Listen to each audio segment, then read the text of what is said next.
Hey family, welcome back to my video. Today we will see, what if Harry Potter was overpowered demigod? Before we start, I would like to extend my sincere thanks to the original author of this story for granting us permission to use it in our YouTube video.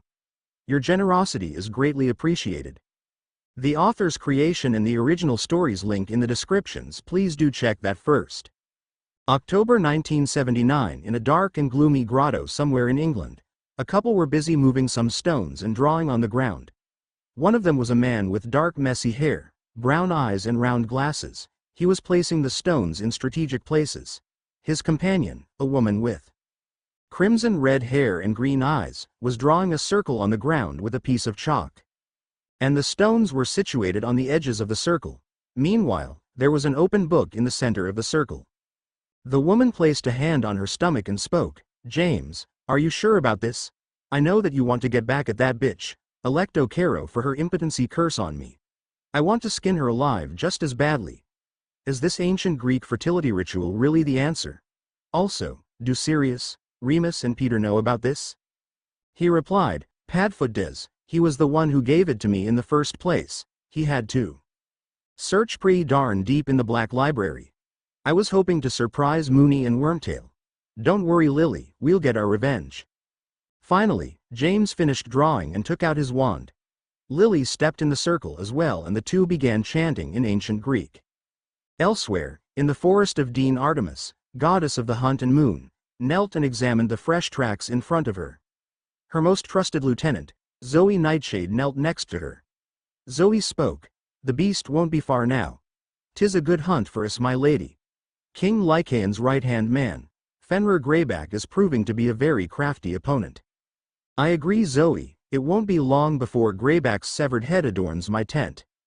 The goddess, in her adolescent form, turned to the rest of her group and signaled to them to follow her. They were making steady progress when Artemis froze in her tracks. She murmured, "In the name of my father, I haven't heard that ritual in millennia." The hunters also stopped, and Zoe shot her a confused look. "My lady?" Artemis replied, "I can feel someone trying to perform a summoning ritual. I recognize this one. It summons the closest deity to the source of the ritual. I'm sorry Zoe, I must answer this." Zoe Nightshade stood. "Then I shall come with thee, my lady. It could be a trap." The goddess nodded firmly. "Very well, Phoebe. You are in charge until Zoe and I return. I shall brief you all on the specifics of this encounter when we return." She morphed into an adult form before placing a hand on Zoe's shoulder. Then the two of them teleported to the location of the ritual. When they arrived, they saw a brown-eyed man with messy black hair and a woman with crimson red hair and piercing green eyes. Zoe laid eyes on the man, growled and knocked an arrow and prepared to take aim at him. The woman stepped in front of the man with a glare aimed at Zoe. However, Artemis stopped her lieutenant from doing something that she would regret. "Peace, Zoe. Let us not resort to violence immediately. Now, I assume you two are the ones who performed the summoning ritual. I am Artemis, goddess of the hunt, the moon, maidenhood and childbirth, among others." The man paused and studied a piece of parchment carefully before smacking his forehead. He grumbled to the woman, "Lily, remind me to neuter Padfoot. He told me it was a fertility ritual. Clearly, the git is illiterate despite 7 years of education in Hogwarts. He confused a fertility ritual with a summoning ritual." He turned to the goddess and evidently recognized her. Not trusting himself to speak and potentially piss her off, he nudged Lily forward. His wife spoke. "Thank you for answering our prayer, Lady Artemis. I am Lily Potter and this is my husband James Potter. We are witch and wizard respectively. The thing is, we desired a child, but we are in the middle of a war with other witches and wizards of opposing ideologies." Artemis nodded. "I see. Hecate has often spoken of a magical community. She is aware of the conflict, but as gods, we cannot interfere with mortal or demigod affairs too much. However, Lady Hecate also firmly believes that the so-called blood status is a ridiculous reason to fight over." Lily continued, "During one of the battles, an enemy cursed me to be barren. We have scoured so many books and manuscripts, searching for a cure, but in vain. In the end, we decided to seek some divine intervention, so to speak." The goddess beckoned Lily. "Come Lily Potter, I shall see what I can do." She placed her hand on Lily's shoulder and closed her eyes, murmuring in ancient Greek. A minute later she opened them. The bad news is that I cannot reverse or banish this curse. However, the good news is that I may have a solution to your dilemma. Artemis looked at the chalk circle and flicked her hand towards it. The circle altered itself a little and the goddess gestured towards it. Step in with me and we shall begin. They obeyed, when she suddenly had a thought. Artemis looked to the heavens and called out, Father, I have need of your assistance. A few moments later, lightning crackled and a bolt struck the ground. The two mortals and Zoe instinctively looked away. When they turned back to the spot, they saw a tall, imposing man with electric blue eyes, neat shoulder-length black hair and a full beard. He also wore a dark blue pinstriped suit. He effused such a powerful aura that James could feel the hair on his arms standing straight and an urge to kneel. Zeus spoke, Hello daughter, you have summoned me? The goddess explained the couple's plight, before saying, I wish to aid this young couple in conceiving a child. I've surmised that a blood ritual should suffice. Will this be in violation of my oath? He adopted a thinking pose with furrowed brows. This does offer an interesting situation. You know that your oath was on the river Styx, right? I may have to consult the fates, but I do not think that the blood ritual will be in violation of your oath of maidenhood. If we are going by technicalities, you will be counted as the child's godly parent even though you have not birthed it. Very well, I shall bear witness to this ritual. Both Lily and James bowed to the two gods, before taking their positions in the circle. Artemis unsheathed a dagger and handed it to Zoe, before instructing her to make a cut on both of the goddess' palms. After that, she requested her lieutenant to do the same for the couple. Standing in between the couple, she took each of their bleeding hands, while James took Lily's free hand with his own. From there, Artemis began chanting in ancient Greek. As she chanted, a dull white glow formed in front of the goddess. It traveled through her body and through James's body before it finally entered Lily's body. Soon, the ritual was over and Artemis gave a small smile as she healed all of their cuts. Congratulations. You are with child. As far as parentage goes, both of you are the child's parents, as am I. She paused before focusing her gaze on Lily's womb. The smile morphed into a mildly disappointed sigh. The child is a male, I can tell. Oh well, it matters not. When the time comes, I shall still love him as my own. Zeus gave a single nod in their direction before leaving, and only Artemis and Zoe remained. The other girl gestured to the goddess. Come, my lady. The hunt waits for no one. Just then James called out to her, Lady Artemis? Yes? With this wizarding war raging, mine and my wife's safety is not guaranteed. Should anything happen to us, do you promise to take care of our child? We were thinking of naming him Harry. The goddess smiled. Should anything happen to the both of you, my hunters and I promise to look after Harry, I swear on the river Styx. As soon as she said that, thunder boomed in the distance. James bowed respectfully. Thank you Lady Artemis. Farewell and good hunting. Chapter 2 July 31st, 1980 Soon enough, James and Lily Potter welcomed a beautiful baby boy to the world. When the baby opened his eyes, the couple saw piercing green eyes with flecks of silver on the inside edges of his irises. Naturally, their friends, Sirius Black, Remus Lupin and Peter Pettigrew fawned ovies later. Godric's Hollow was filled with guests, including Hogwarts Headmaster, Albus Dumbledore. His eyes twinkled in happiness upon seeing the child. After a while, the guests began trickling back home, until the couple and the other three marauders remained. Soon, Peter slipped out the door, with Sirius following later. Remus was the last to exit the door and he bid farewell to the newly formed family. As they relaxed in their living room with the child, there was a flash of light, and when it died, they saw Artemis once again. The goddess was once again in her adult form as she stepped towards the couple. Artemis saw the child and smiled. She reached out a hand and stroked Harry's cheek. He's beautiful. Harry gurgled happily and reached up to clasp the goddess' finger. Artemis then turned to the couple. Just to forewarn you, all demigod children have attention deficit hyperactive disorder and are dyslexic. The ADHD is a side effect of the demigods being naturally prepared for war. Meanwhile, the dyslexia makes it difficult for them to read in English. This is because their minds are hardwired to read ancient Greek, though they can also read Latin. Lily sighed with relief. Oh, thank goodness that most of our spells are written in Latin. Also, I think there are quills that automatically translate from a foreign language to English and back again. James, remind me to drop by scribulous writing instruments for these special quills. Artemis continued. Also, demigods emit a certain aura which could potentially attract monsters. Fortunately, Hecate has informed me that wizarding wards should keep most of them out.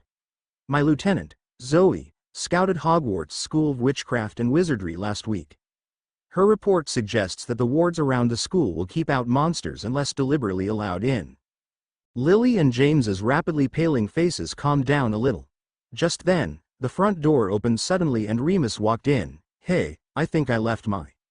He froze when he spotted the goddess and knelt briefly, as if by instinct. I'm not interrupting anything, am I? James sighed. This was eventually going to come out anyway. Remus, you remember that Alecto cursed Lily to be barren, right? Sirius scouted out that ritual to help us. The idiot. Didn't realize it was a summoning ritual, not a fertility one. Remus, I'd like you to meet Artemis, Greek goddess of the hunt and the moon.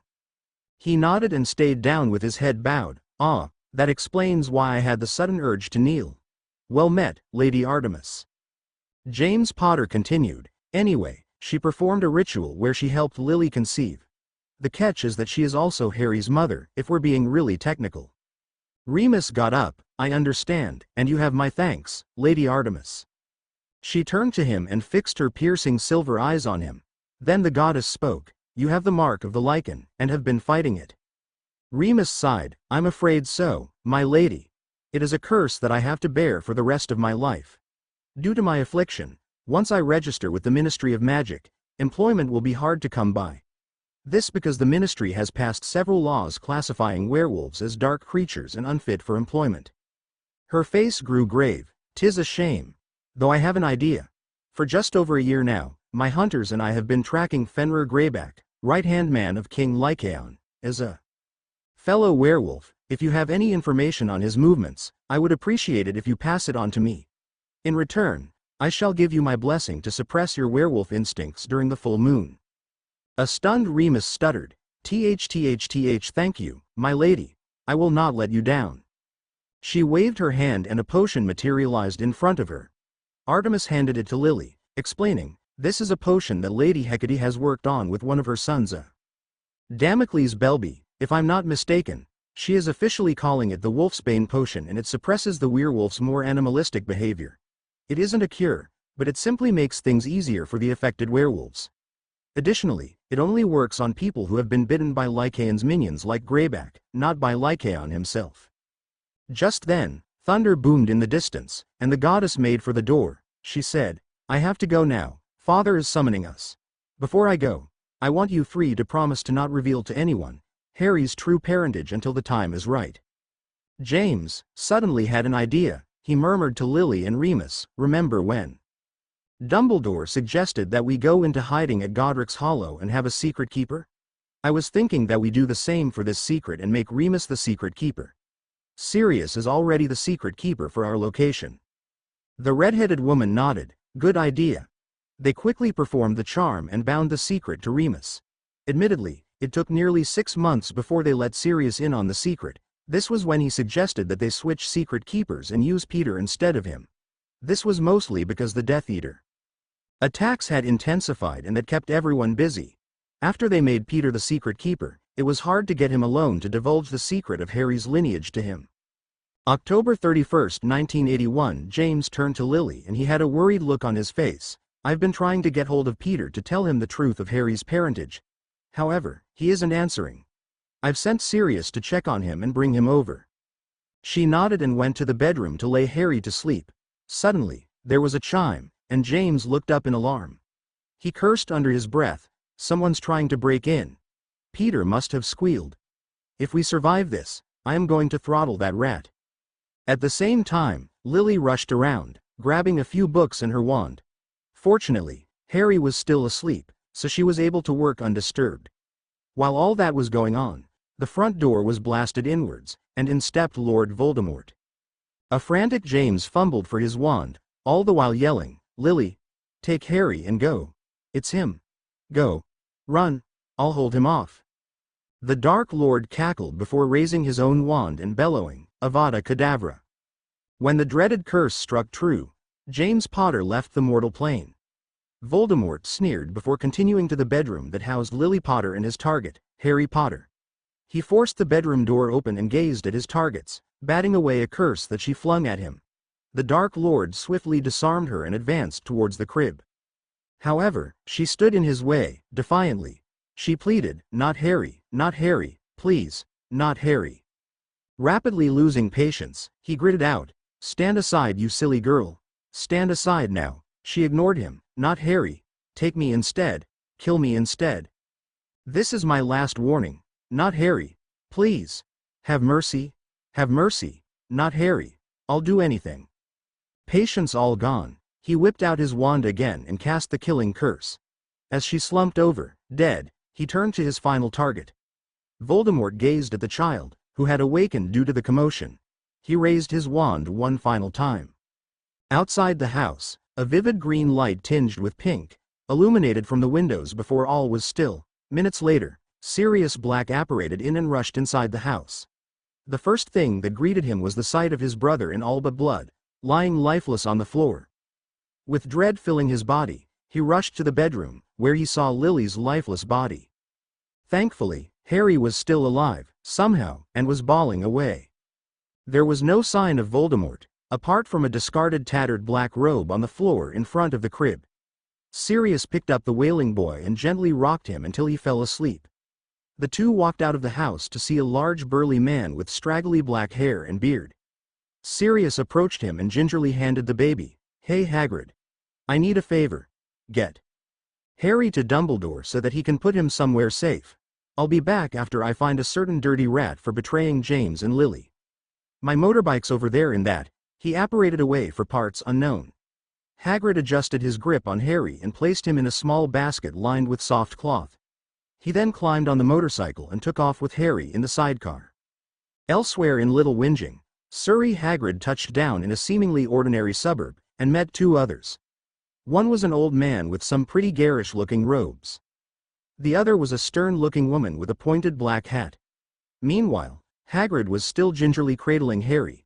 He informed them quietly, little Tyke fell asleep on the way here. I borrowed the bike from young Sirius Black. He told me he was off rat hunting. The woman spoke up, addressing the old man, Albus, are you sure about this? I've been keeping an eye on them all day and they seem to be the worst muggles ever. Albus sighed, if I had any other choice, Minerva, I would have taken it. I did consider Andromeda, but I fear that there are chances of her sisters visiting, and I do not know her. Rapport with them. The Longbottoms are out because the Lestranges attacked them earlier. Additionally, I am not sure if Augusta will be in a position to raise both Harry and Neville. The Weasleys already have their hands full with all of their children, and Molly expecting her 7th child. Finally, the Bones are also out because Amelia may also have her hands full with taking care of her niece, Susan, especially after her brother and sister-in-law's murders. The Dursleys are Harry's only living relatives. Just then, there was a flash somewhere behind them, and a voice spoke, "'Tis not a true statement." The three of them were startled, and the two magicals raised their wands in the voice's direction. They saw a tall woman with a well-built body, dressed in a silver tunic with black leggings. She had shoulder-length auburn hair tied up in a ponytail, and striking silver eyes. The new figure spoke, at ease, I am not here for a fight. I am Artemis, goddess of the moon and the hunt. I am also the godly parent of that child. Albus Dumbledore bowed in the direction of the goddess. Meanwhile, Minerva McGonagall was scandalized, you mean James? Artemis interrupted, let me clarify, James Potter did not cheat on his wife. Allow me to explain. 2 years ago, owing to a previous attack, Lily was rendered barren due to a curse from an enemy. Sometime last year, James and Lily Potter performed a fertility ritual, but mistakenly performed a summoning ritual instead. I answered the call and aided them in conceiving with a blood ritual. In essence, James and Lily Potter are still his parents, but so am I. At that, Dumbledore, McGonagall and Hagrid calmed down. Artemis continued, may I have my child? I swore on the river Styx to take care of him, if anything ever happened to them. In the demigod world, Swearing on the sticks is a very serious oath, and can have dire consequences if broken. Hagrid gently handed the sleeping baby to her outstretched arms. As she cradled the child, there was another flash behind her, and a new figure appeared. This one was dark-skinned, with black hair and golden eyes. However, his most striking feature was a pair of large black wings on his back. Without turning around, Artemis said, "Greetings, Lord Thanatos. What business do you have today?" He spoke. "Lord Hades has demanded the soul of Voldemort. It appears when your son seemingly destroyed him, his soul never appeared for judgment, so I." Thanatos stopped and sniffed the air, then his eyes focused on the sleeping Harry. In particular, those golden eyes bore into Harry's lightning bolt scar. He had a thunderous look on his face. That miserable wretch. He seeks to cheat me and insult Lord Hades with such a crime. Artemis' eyes narrowed. What do you mean, Lord Thanatos? What does that have to do with my son? Tell me, have you heard of soul jars? This piece of feculent mortal scum has split his soul, and a piece of it resides in your son's scar. Dumbledore was stunned. He made a Horcrux. Horcruxes, I can tell that it is only a piece of his soul. There are others, but I will have to search for them, and I am not sure of the number either. Lord Hades will not be pleased at this development. Fortunately for you, Lady Artemis, I can remove it before it can settle.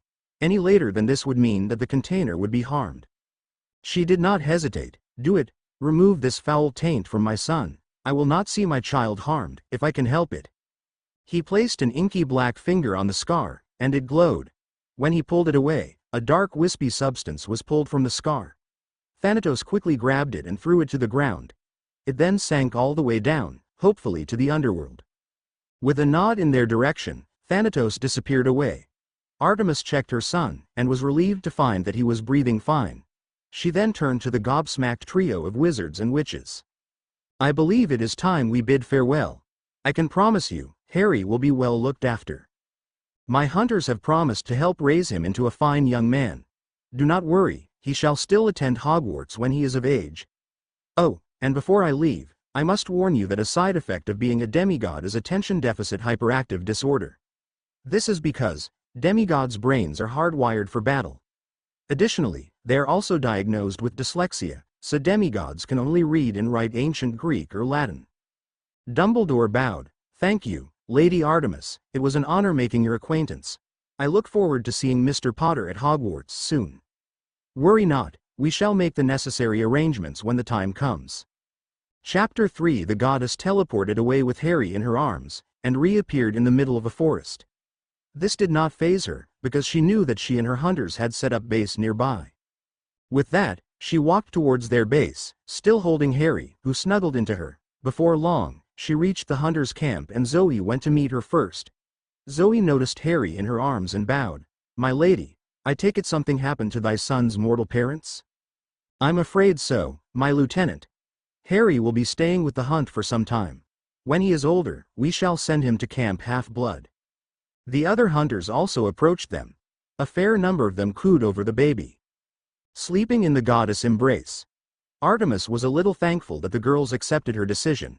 Many of them, particularly the nymphs, had joined up to escape love-crazy satyrs and gods. Others came from abusive environments, but they all knew that even though Harry was male, he was just a baby. Just then, one of her hunters, Kellen, piped up, My lady, I was thinking, since we are helping raise your son, we can teach him our ways. Especially treating women and girls with respect. Zoe nodded in her direction. 'Tis a good idea. The child is still young and a little vulnerable. It will take time for his abilities to manifest. In the first 2 years with the hunters, Harry was well taken care of. Kellen was particularly attached to the boy. This was because she had a younger brother before joining the hunt. Tragically, a Dracaena attack saw him and her mortal parents caught in the crossfire and they perished. After she got a lucky shot and killed it, the hunters later found the 11-year-old and recruited her. Owing to her past relationship with her sibling, Kellen had no trouble doing menial tasks like toilet training him. A few of the newer hunters were still hesitant to approach Harry, but they soon warmed up to him. 4 years later, Harry was 5 years old at the time, and he was able to keep up with the group while running. When she was sure that he wouldn't hurt himself, Artemis had gifted him a pair of celestial bronze daggers. She also procured a silver bow and a quiver full of arrows. Those weapons were able to collapse and form 2 silver rings, which he wore on each index finger. When he was 3, she explained the truth of his origins. This also included him being a wizard and explained the story of his parents. When she finished, it took him. Around the time he turned 6, the goddess decided that it was time he went to Camp Half-Blood. Following a couple of weeks of travel, the hunters finally reached the outskirts of the camp. Before long, she was at the entrance with Harry next to her and the hunters behind her. He was clad in a silver jacket and a hoodie. The boy also had both of his rings, and his daggers were sheathed at his hips. It didn't take long before they heard a clopping of hooves, and a centaur appeared before them. He looked at the group and bowed to Artemis. "Greetings, Lady Artemis. Welcome to Camp Half-Blood." She inclined her head politely. "Greetings to you as well, Lord Chiron. I'd like you to meet Harry James Potter." He gestured to them to enter, and they all walked in and stopped in front of a large sky-blue building called the Big House. He then pulled out a conch and blew on it. A few minutes later, several children, ranging between 7 and 18, lined up. Chiron announced, "Hello campers, I would like to welcome the hunters of Artemis to our camp." Just then, a silvery symbol appeared above Harry's head. It depicted the crescent moon and a hunter's arrow. Chiron knelt. "All hail Harry Potter, Demigod, son of Artemis, goddess of the moon and the hunt." The rest of the campers bowed as well. Then the goddess herself stepped forward. She spoke, "Campers, I am sure you may be wondering if I broke my oath of maidenhood. Let me make it perfectly clear that I did not. Instead, I participated in a blood ritual with Harry Potter's birth parents. Harry comes from Hecate's world of magic and his mortal parents are witch and wizard. Unfortunately, their world was caught up in a civil war at the time, and during a battle, Lily Potter was hit with an infertility curse. I was accidentally summoned, as they mistook an ancient summoning ritual for a fertility ritual. I aided them, but was unable to remove the curse. So with the help of the blood ritual, I helped Lily get pregnant. The catch was that I was counted as Harry's divine mother." Slowly, the campers understood the message and welcomed Harry to their ranks. Artemis eventually took Harry's hand and gently guided him to her cabin. This was a silver building decorated with paintings and carvings of wild animals. Harry's eyes lit up when he spotted the carving of one particular animal. He babbled, "Prongs." She turned to him. "Prongs?" He rambled excitedly. "My daddy can turn into a stag and he calls himself Prongs." The goddess had a small smile. "Seems fitting. Now Harry, be good, train hard and make friends. Your sisters and I have to leave now, but we will visit occasionally. Remember, when you turn 11, Zoe and I will take you to get your things for Hogwarts. Goodbye my son, I will see you soon." With that she kissed his brow and left him in the cabin. She eventually reunited with her hunters and turned to Chiron and a bored-looking Dionysus. She said, "Lord Chiron, Lord Dionysus, I will take my leave now. Thank you for your hospitality." Chiron nodded and Dionysus grumbled, Yes, I'll see you at Olympus when old Thunderbeard holds his next meeting." Thunder rumbled in the distance, and he got snappy, Yeah, whatever you say." As time passed, Harry hung out and trained with several new friends. This included 14-year-old son of Hermes, Luke, and 7-year-old daughter of Athena, Annabeth, who arrived 2 weeks before he did. He and the Apollo cabin often had friendly archery competitions, as they were crack shots with the bow and arrow. Admittedly, he struggled a little with sword fighting, but he was pretty quick with his daggers. Among the campers, Harry was fairly average in his fighting skills. However, he did manage to rack up a few monster kills during his tenure at camp. One time, after a successful day of training, Harry collapsed into his bed in the Artemis cabin, exhausted. That was when he had a fairly vivid dream. He was sitting in a forest when a woman appeared before him. It was hard to describe her, as her face kept morphing. However, what was consistent was that she was stunningly beautiful. She flashed a brilliant smile at him. "Hello Harry, it is nice to meet Artemis' son at last." He scrambled to his feet and bowed. "Lady Aphrodite, it is an honor to meet you. If I may be so bold, your beauty does not do you justice." The goddess tittered pleasantly. "Oh, you flatter me so. You have that classic Potter charm that I love so much. Anyway, let's get down to some serious business. I have named you as my champion among wizards." At his confused look, she conjured up a book, opened it to a certain page and handed it to him. He read the title, A Mother's Love. Indeed. As you know, love is my domain. It does not matter if it is spousal love, sibling love or parental love. Love is love. When your mortal mother defied that silly dark lord who has delusions of immortality, it tugged on my heartstrings. To willingly sacrifice yourself for your child, it is so beautifully tragic. At this, she paused to whip out a dainty handkerchief and dab at her perfect eyes. Aphrodite continued. This ritual that Lily Potter invoked is very old magic. So when this Voldemort tried to kill you, it invoked some of my power to protect you from that beastly man. Not to worry, I talked it over with your godly parent and managed to convince her to let you be my champion. A lot of people have a tendency to dismiss love as weak. She winked at him. I say pish-posh to that. What do you think started the Trojan War? Anyway, I seem to have overstayed my welcome. I will see you when I see you. Oh. And I expect you to have a little girlfriend when we next meet. His face lit up with a furious blush, and she giggled. Just before she flashed away, she warned him to look away. With that, he woke up in his familiar cabin. Making up his mind, he quickly darted to the big house to meet Chiron and reveal what Aphrodite told him. Fortunately, the book had also made its presence known in his cabin. The days passed, and things looked fairly banal, though Luke helped Harry improve his sword-fighting skills. Over time, Luke and Annabeth opened up about a third friend of theirs, Talia, daughter of Zeus, who sacrificed herself at the border of the camp. The two of them had taken the news of him being a son of Artemis pretty well, though Annabeth did pester him a little about how she managed it without breaking her vow. It was also worth mentioning that the Ares cabin stayed away from him. This was because one of their own, a muscular girl called Clarice, tried to bully him. However, when he finally snapped, a massive magical blast blew her nearly 20 feet away. That day, Chiron warned the campers about the dangers of accidental magic. Clarice was a little banged up, but grunted out an apology when Harry visited her in the infirmary. It was also when she adopted some grudging respect for him. On the day of his 11th birthday, the campers threw a huge party for Harry. He received lots of presents from his friends, especially Luke, Annabeth and Selena Beauregard, daughter of Aphrodite, who he looked up to as another sister. Just then, the celebrations were interrupted with the arrival of an owl with a scroll in its talons. Annabeth took the scroll and pet the owl. She read, Harry Potter Camp Half-Blood Long Island Montauk. Dear Mr. Potter, we are pleased to inform you that you have a place at Hogwarts School of Witchcraft and Wizardry. Please find enclosed a list of all necessary books and equipment. Term begins on the 1st of September. We await your owl by no later than the 31st of July.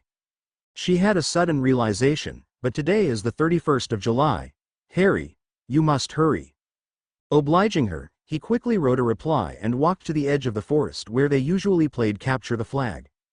Cupping his hands around his mouth, he hooted once. A few seconds later, he saw an owl fly down and nip his ear affectionately.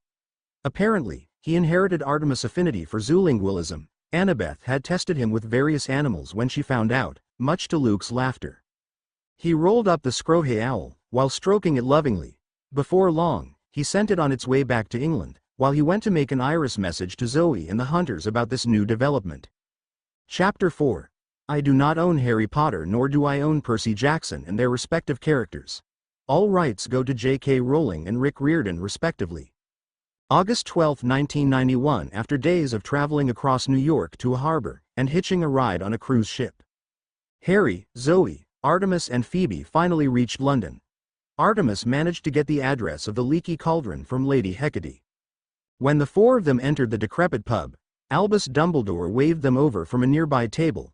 He smiled. Greetings, Lady A.R. Call me Diana, we're incognito, after all. She lowered her voice. I also took the liberty of placing a glamour on my son. I'd rather not get mobbed, considering Harry's reputation, from what Lady Hecate told me.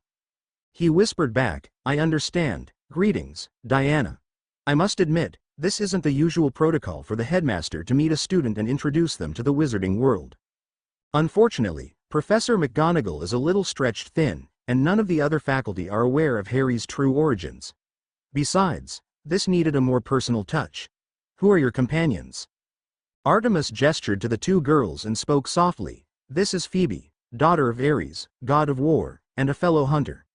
Next to her is Zoe Nightshade, one of my most trusted and oldest serving lieutenants. The group got up and went to a certain section of the pub. Taking out his wand, Dumbledore tapped the bricks in a certain pattern. As he tapped the last brick, the wall opened up to reveal a bustling street. Several witches and wizards were moving to and fro, just going about their day. A few stopped to politely acknowledge Professor Dumbledore, before getting on with their business. The older wizard guided Harry, Zoe, Phoebe and Diana to a snow-white, multi-storied building, with the name Gringotts on it.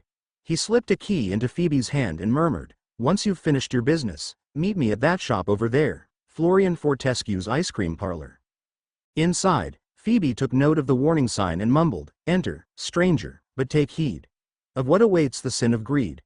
For those who take, but do not earn, must pay most dearly in their turn. So if you seek beneath our floors a treasure that was never yours, thief, you have been warned, beware of finding more than treasure there. Lord Hades is going to love this." As they entered, a pair of odd-looking creatures looked at them before subtly inclining their heads. Artemis bowed back, and the other mirrored her actions. Nearby, a couple of wizarding families noticed the interactions. One of them was a man with long pale blonde hair, and his face twisted into a sneer. He muttered to himself, "Pa, who do they think they are, bowing to such lowly creatures? They merely live to service and keep our gold safe." Meanwhile, another man thought to himself, "I haven't seen them before. From the looks of them, they look fairly powerful.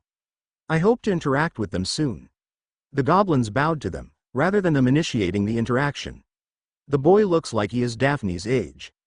Back with Artemis and her group, she approached a nearby goblin teller. She spoke softly, "Greetings, Master Goblin. I would like to procure your services."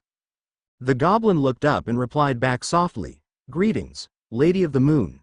We heard that you sired a demigod child and are glad to know that the rumors are true.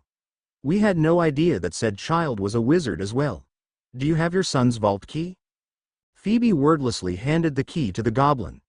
The goblin inspected it closely and nodded, "That seems to be in order. My name is Griphook and I am the Potter account manager." Griphook led them away from the lobby down a narrow stone passageway lit with flaming torches. It sloped steeply downward and there were little railway tracks on the floor. The goblin let out a piercing whistle and a small cart came hurtling up the tracks toward them. They climbed in and were off. Everyone was pretty unfazed at the speed of the cart. Mostly because of the hunter's reflexes, and because Harry had gone to Disneyland with several of his fellow campers, a few times.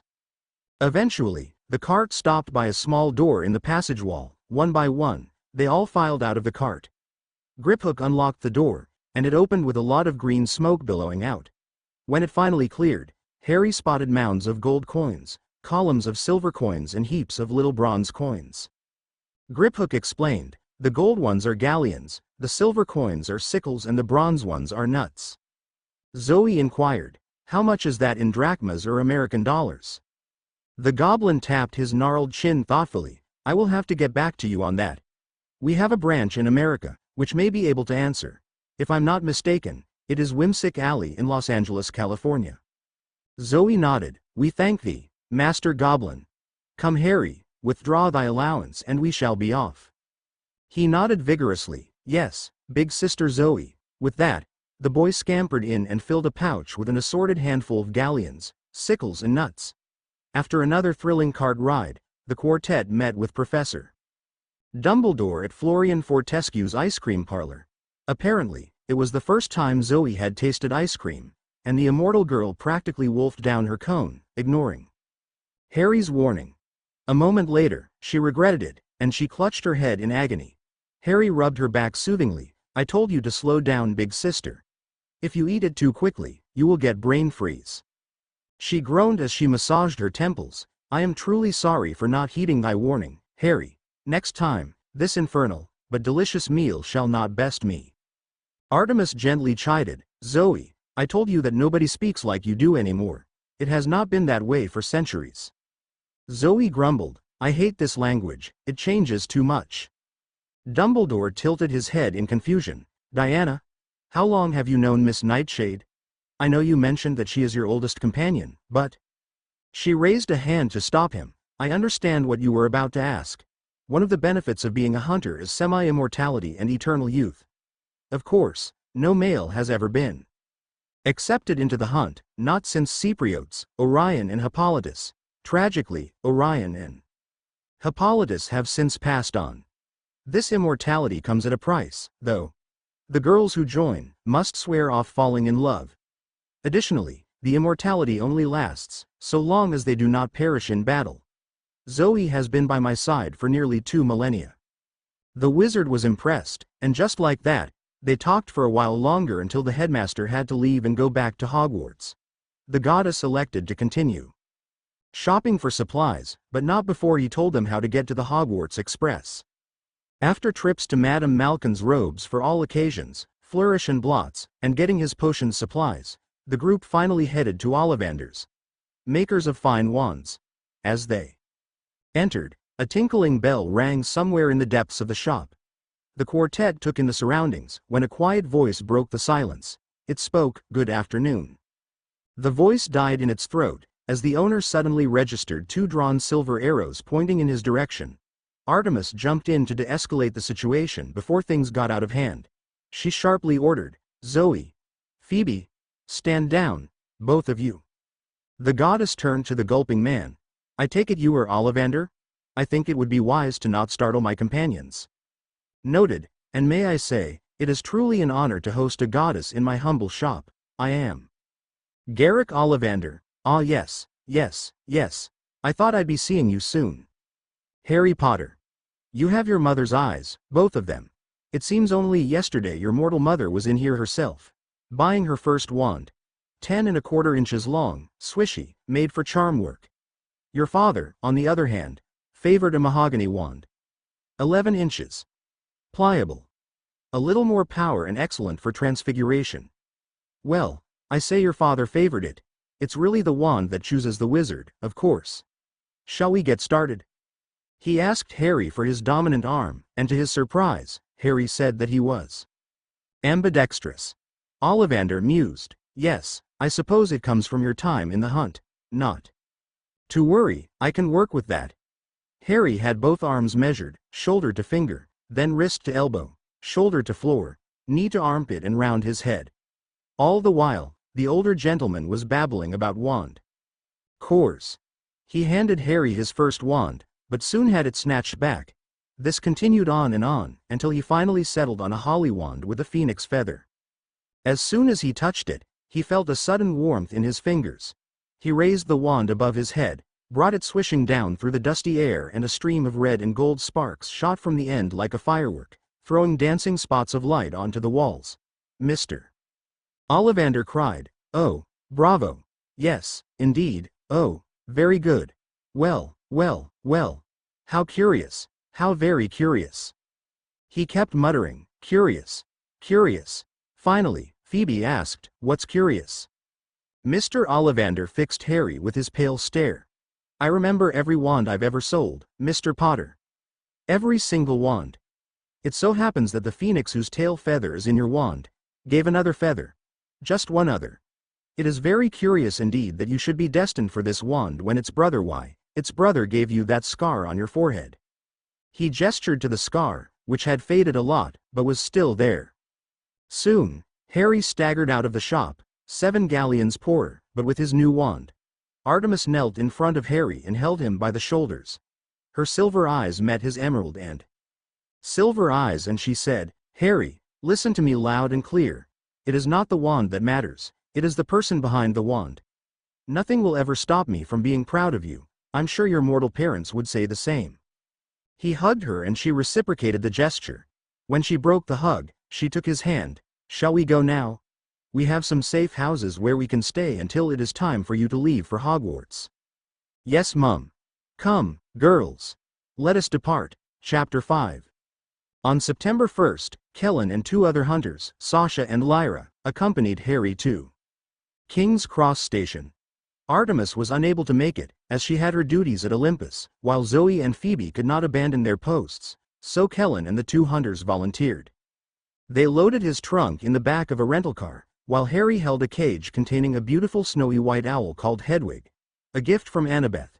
It wasn't a long journey from their safe house, but the traffic was a nightmare, and Lyra was the only one who knew how to drive. No one really questioned it, because Kellen was fairly good at mist manipulation, and gave Lyra the appearance of an adult woman. The only hiccup was when another car almost swiped them off the road. The occupants of that car was a large round man with a walrus mustache and a ruddy red face. Next to him was a woman with a horse-like face, and in the back seat was an 11-year-old lump of fat throwing a tantrum. The man honked furiously and bellowed something about bloody useless women drivers who were better off in the kitchen. Somehow, all 4 demigods managed to ignore the vitriol spewing from his mouth. However, they all had itchy trigger fingers, and Sasha could not resist subtly flicking a small piece of celestial bronze at one of the tires, ensuring a slow puncture. Kellen leaned over to Lyra and whispered, "Make a note of the license plate. I can't wait to see Lady Artemis turn them into jackalopes." Finally, the 4 reached the station by 10 a.m., and they set about looking for platform 9 3/4. 5 minutes later, Kellen noticed something strange about a column between platforms 9 and 10. She murmured to her companions, a clever bit of mist manipulation. No doubt, it is Lady Hecate's work. Then, she spun Harry around and hugged him before smoothing down his denim jacket and adjusting his baseball cap. Kellen said, "Okay Harry, promise us you will focus on your studies, be good, and make sure you send Hedwig over with occasional letters. Oh, and another thing, Chiron wanted me to tell you that Annabeth wants you to keep in touch, and Lou Ellen wants to compare notes when you return. If you need anything, do not hesitate to iris message us. Headmaster Dumbledore and Professor McGonagall said that you can go to their offices to IM us." He hugged her back. "Don't worry Kellen, I'll be in touch, and tell you girls all about it." Sasha playfully asked, "Also, see if you can try and get us some new recruits from magic school." Lyra elbowed her, "Ignore her, Harry. All right, let's go kiddo. You have your luggage? Hunting knives? Rings?" He counted from his fingers, check, and check, though, do I really need the weapons? Kellen shrugged, as Naomi always said, better to have them, and not need them, than to need them and not have them, just make sure you conceal them properly.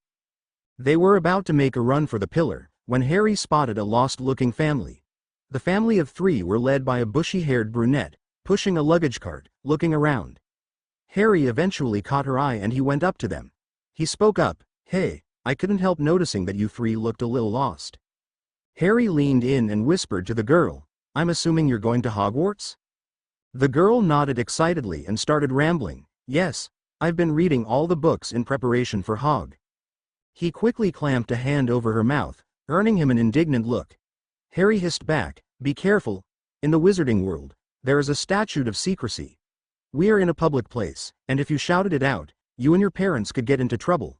When I was taken to Diagon Alley with my mother and some of my sisters, Headmaster Dumbledore told us about it.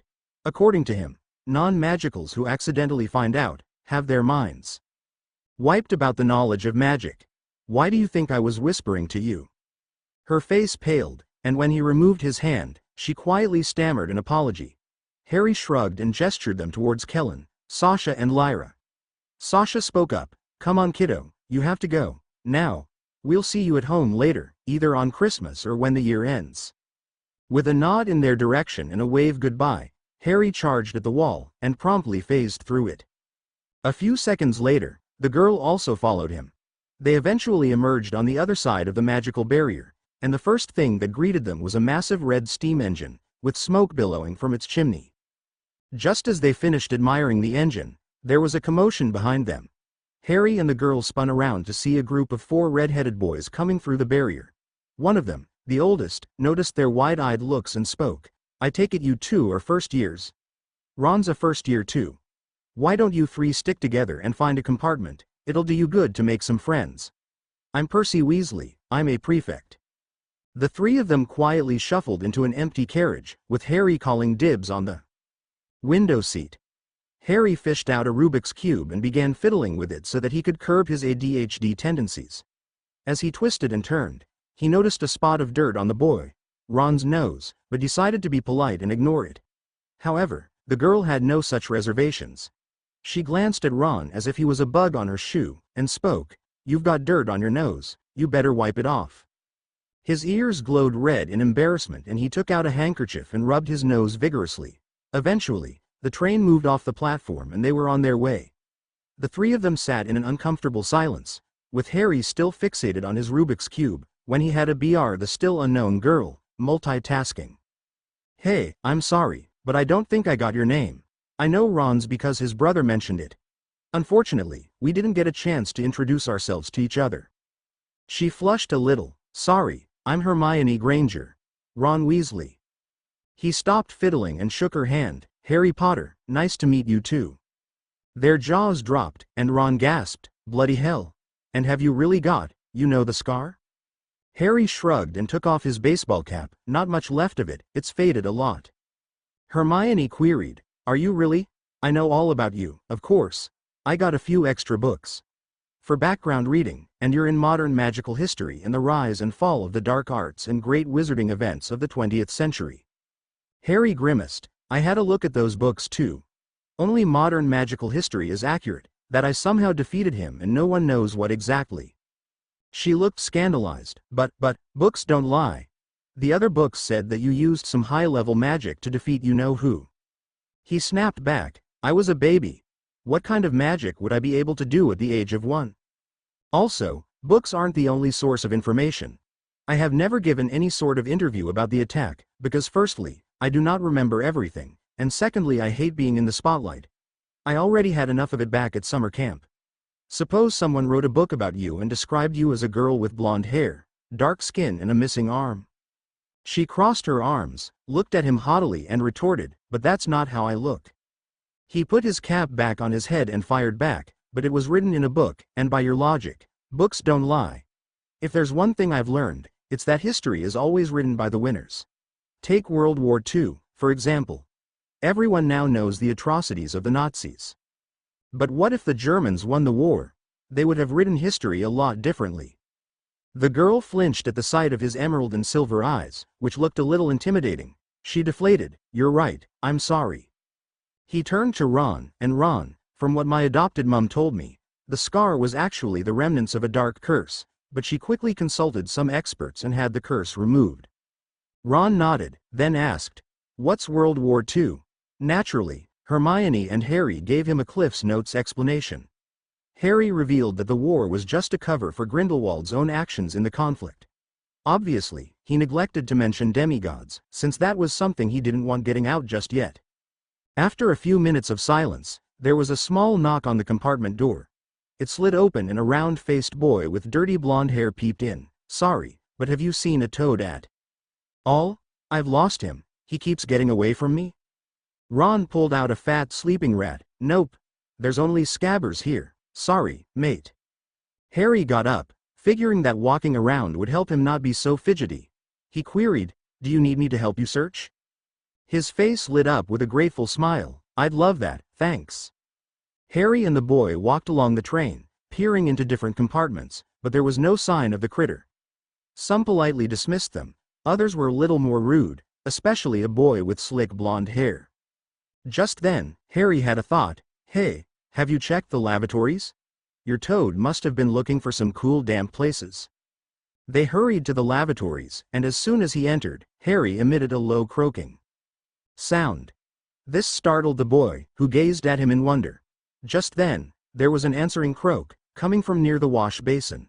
Sure enough, right under a pipe was a brown toad with warts on its back.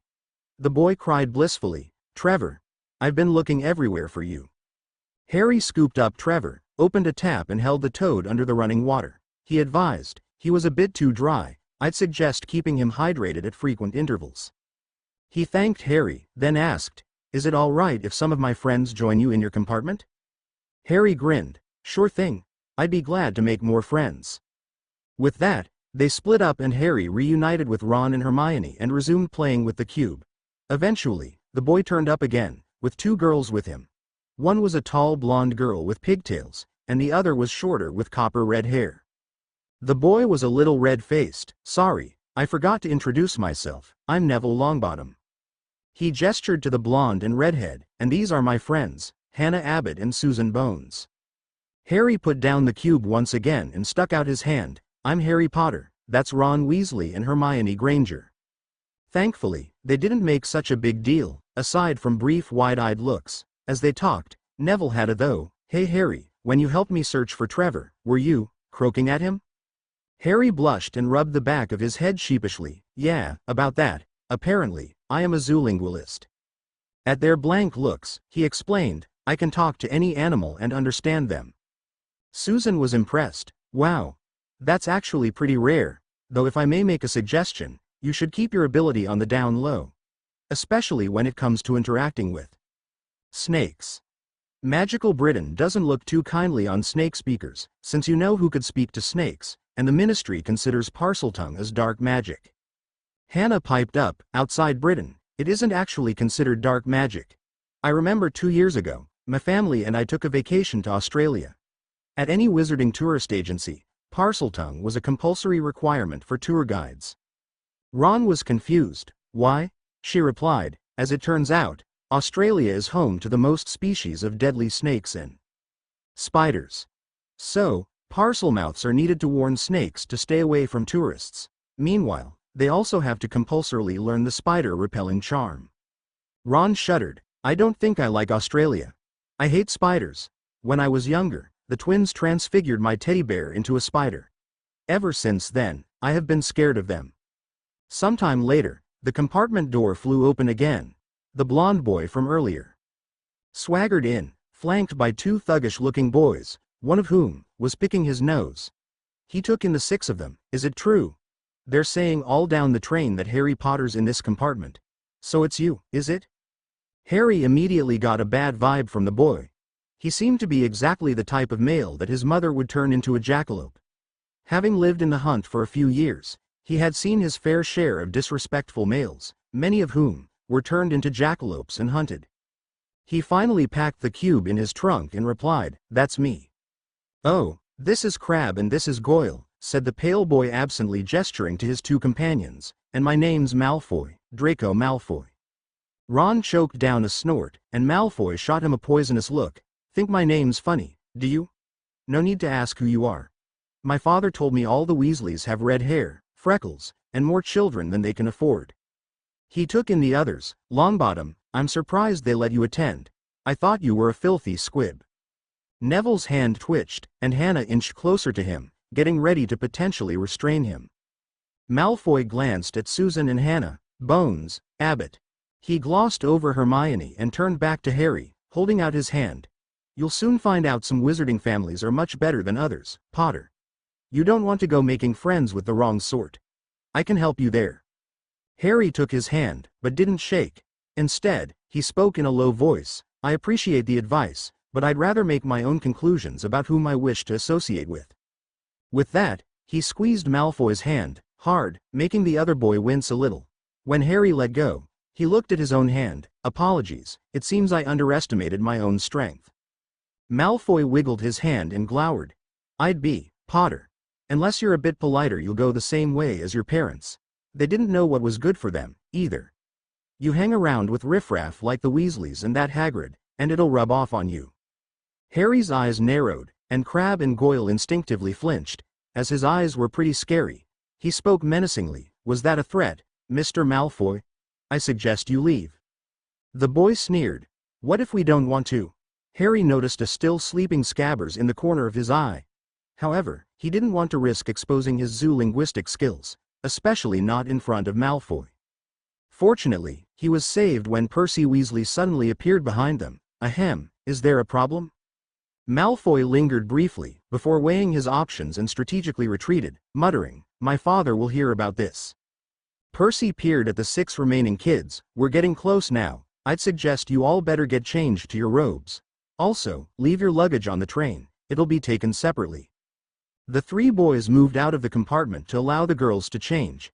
When they were done, Harry and his new friends changed as well. Before long, the train slowed in. Eventually pulled into a station, where everyone disembarked. By then, it was fairly dark, but soon, there was a lit lamp in the distance and it was steadily getting bigger. A voice called out, Furs years over here, all right there, Harry? Come on, follow me. Any more Furs years? Mind our step, now, Furs years follow me?" Very soon, A very large man emerged, and introduced himself as Hagrid, keeper of the keys at Hogwarts. Armed with just a lantern, he led everyone down a rocky path, which was a little slippery. An olive-skinned boy in front of him stumbled. He quickly reached out, grabbed the boy's shoulder and steadied him. The boy shot him a grateful nod before continuing.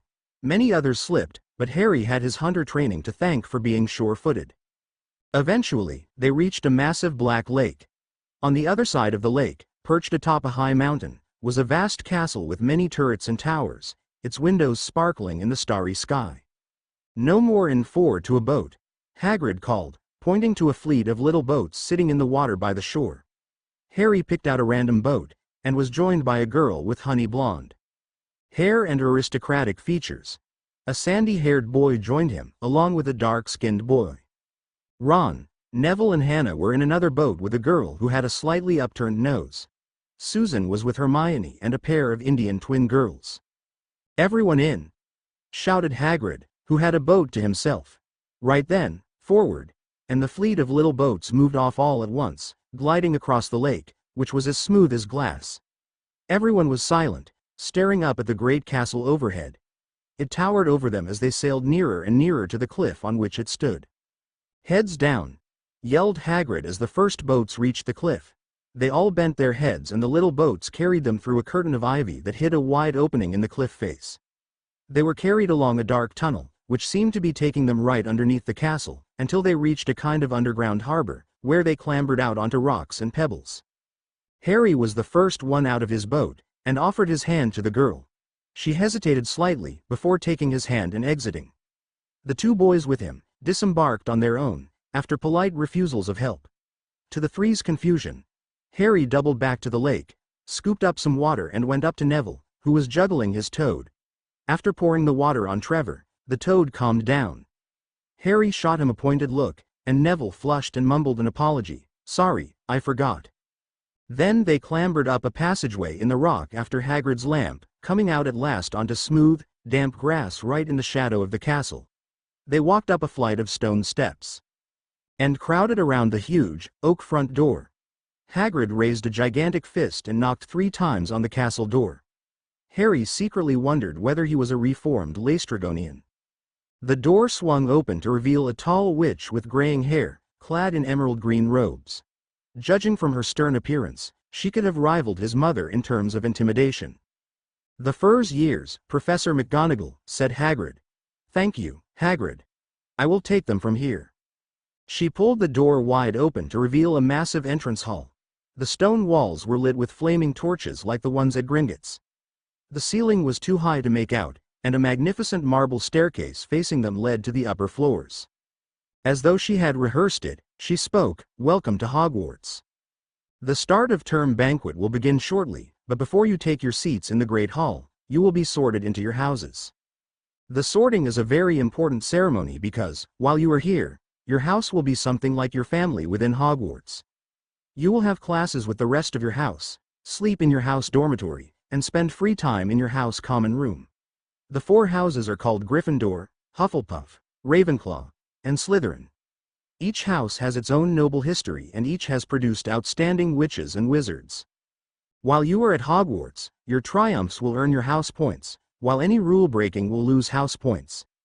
At the end of the year, the house with the most points is awarded the House Cup, a great honor. I hope each of you will be a credit to whichever house becomes yours. The sorting ceremony will take place in a few minutes in front of the rest of the school. I suggest you all smarten yourselves up as much as you can while you are waiting." Hermione turned to Ron. "How exactly do they sort us into houses?" He grunted. "Some sort of test, I think." Fred said it hurts a lot, but I think he was joking. Suddenly, he got startled when several ghosts casually floated in talking among themselves. Several others behind him screamed. Next to him, Hannah also screamed and clutched the nearest hand, his own. The ghost of a fat little monk said, "Forgive and forget, I say. We ought to give him a second chance." His companion retorted, "My dear friar, haven't we given Peeves all the chances he deserves? He gives us all a bad name and you know, he's not really even a ghost. I say, what are you all doing here?" "New students," said the fat friar, smiling around at them. About to be sorted, I suppose? Hope to see you in Hufflepuff? My old house, you know. Move along now, said a sharp voice. The sorting ceremony's about to start. Professor McGonagall had returned. One by one, the ghosts floated away through the opposite wall. Now, form a line, Professor McGonagall told the first years, and follow me. Chapter 6. Harry lined up behind the olive-skinned boy, with the Indian twin girls behind him. Somewhere nearby, Ron mumbled, I really hope Fred was joking about fighting a troll. Upon hearing that, Harry's throat tightened in fear. Would he be forced to expose his demigod powers already? One of the twin girls noticed his terrified expression and incorrectly guessed what was troubling him. She said, I'm sure it won't be something like that. We're only first years, and going up against a troll is pretty much suicide. Hi, I'm Padma Patil, that's my sister, Parvati. Harry fought down the urge to snicker at the irony of the statement. However, he controlled himself and gave a small nod and introduced himself. Together, everyone filed out through an imposing pair of double doors into the Great Hall. When he took in the scenery, he could not imagine a more beautiful scene. Only Olympus could outstrip it in terms of majesty. Artemis had taken him on the day of the winter solstice because Lord Hades wished to speak to him. The god of the underworld had personally bestowed upon him a quest to seek out the Horcruxes and destroy them, after Thanatos reported to him with the soul fragment from Harry's Scarith was also at large, but was proving too elusive for his kindly ones. Bringing his mind back to the present, he gazed up at the ceiling. Inky black sky, dotted with twinkling stars, greeted him. He overheard Hermione mutter, it's bewitched to look like the sky outside. I read about it in Hogwarts. A history. When he looked back to the front of the hall, he saw Professor McGonagall put a stool in front of everyone and place a ratty-looking hat on it. Suddenly, a rip near the brim opened wide, almost like a mouth, and the hat began to sing. Oh, you may not think I'm pretty, but don't judge on what you see, I'll eat myself if you can find a smarter hat than me. You can keep your bowlers black, your top hats sleek and tall. For I'm the Hogwarts sorting hat and I can cap them all.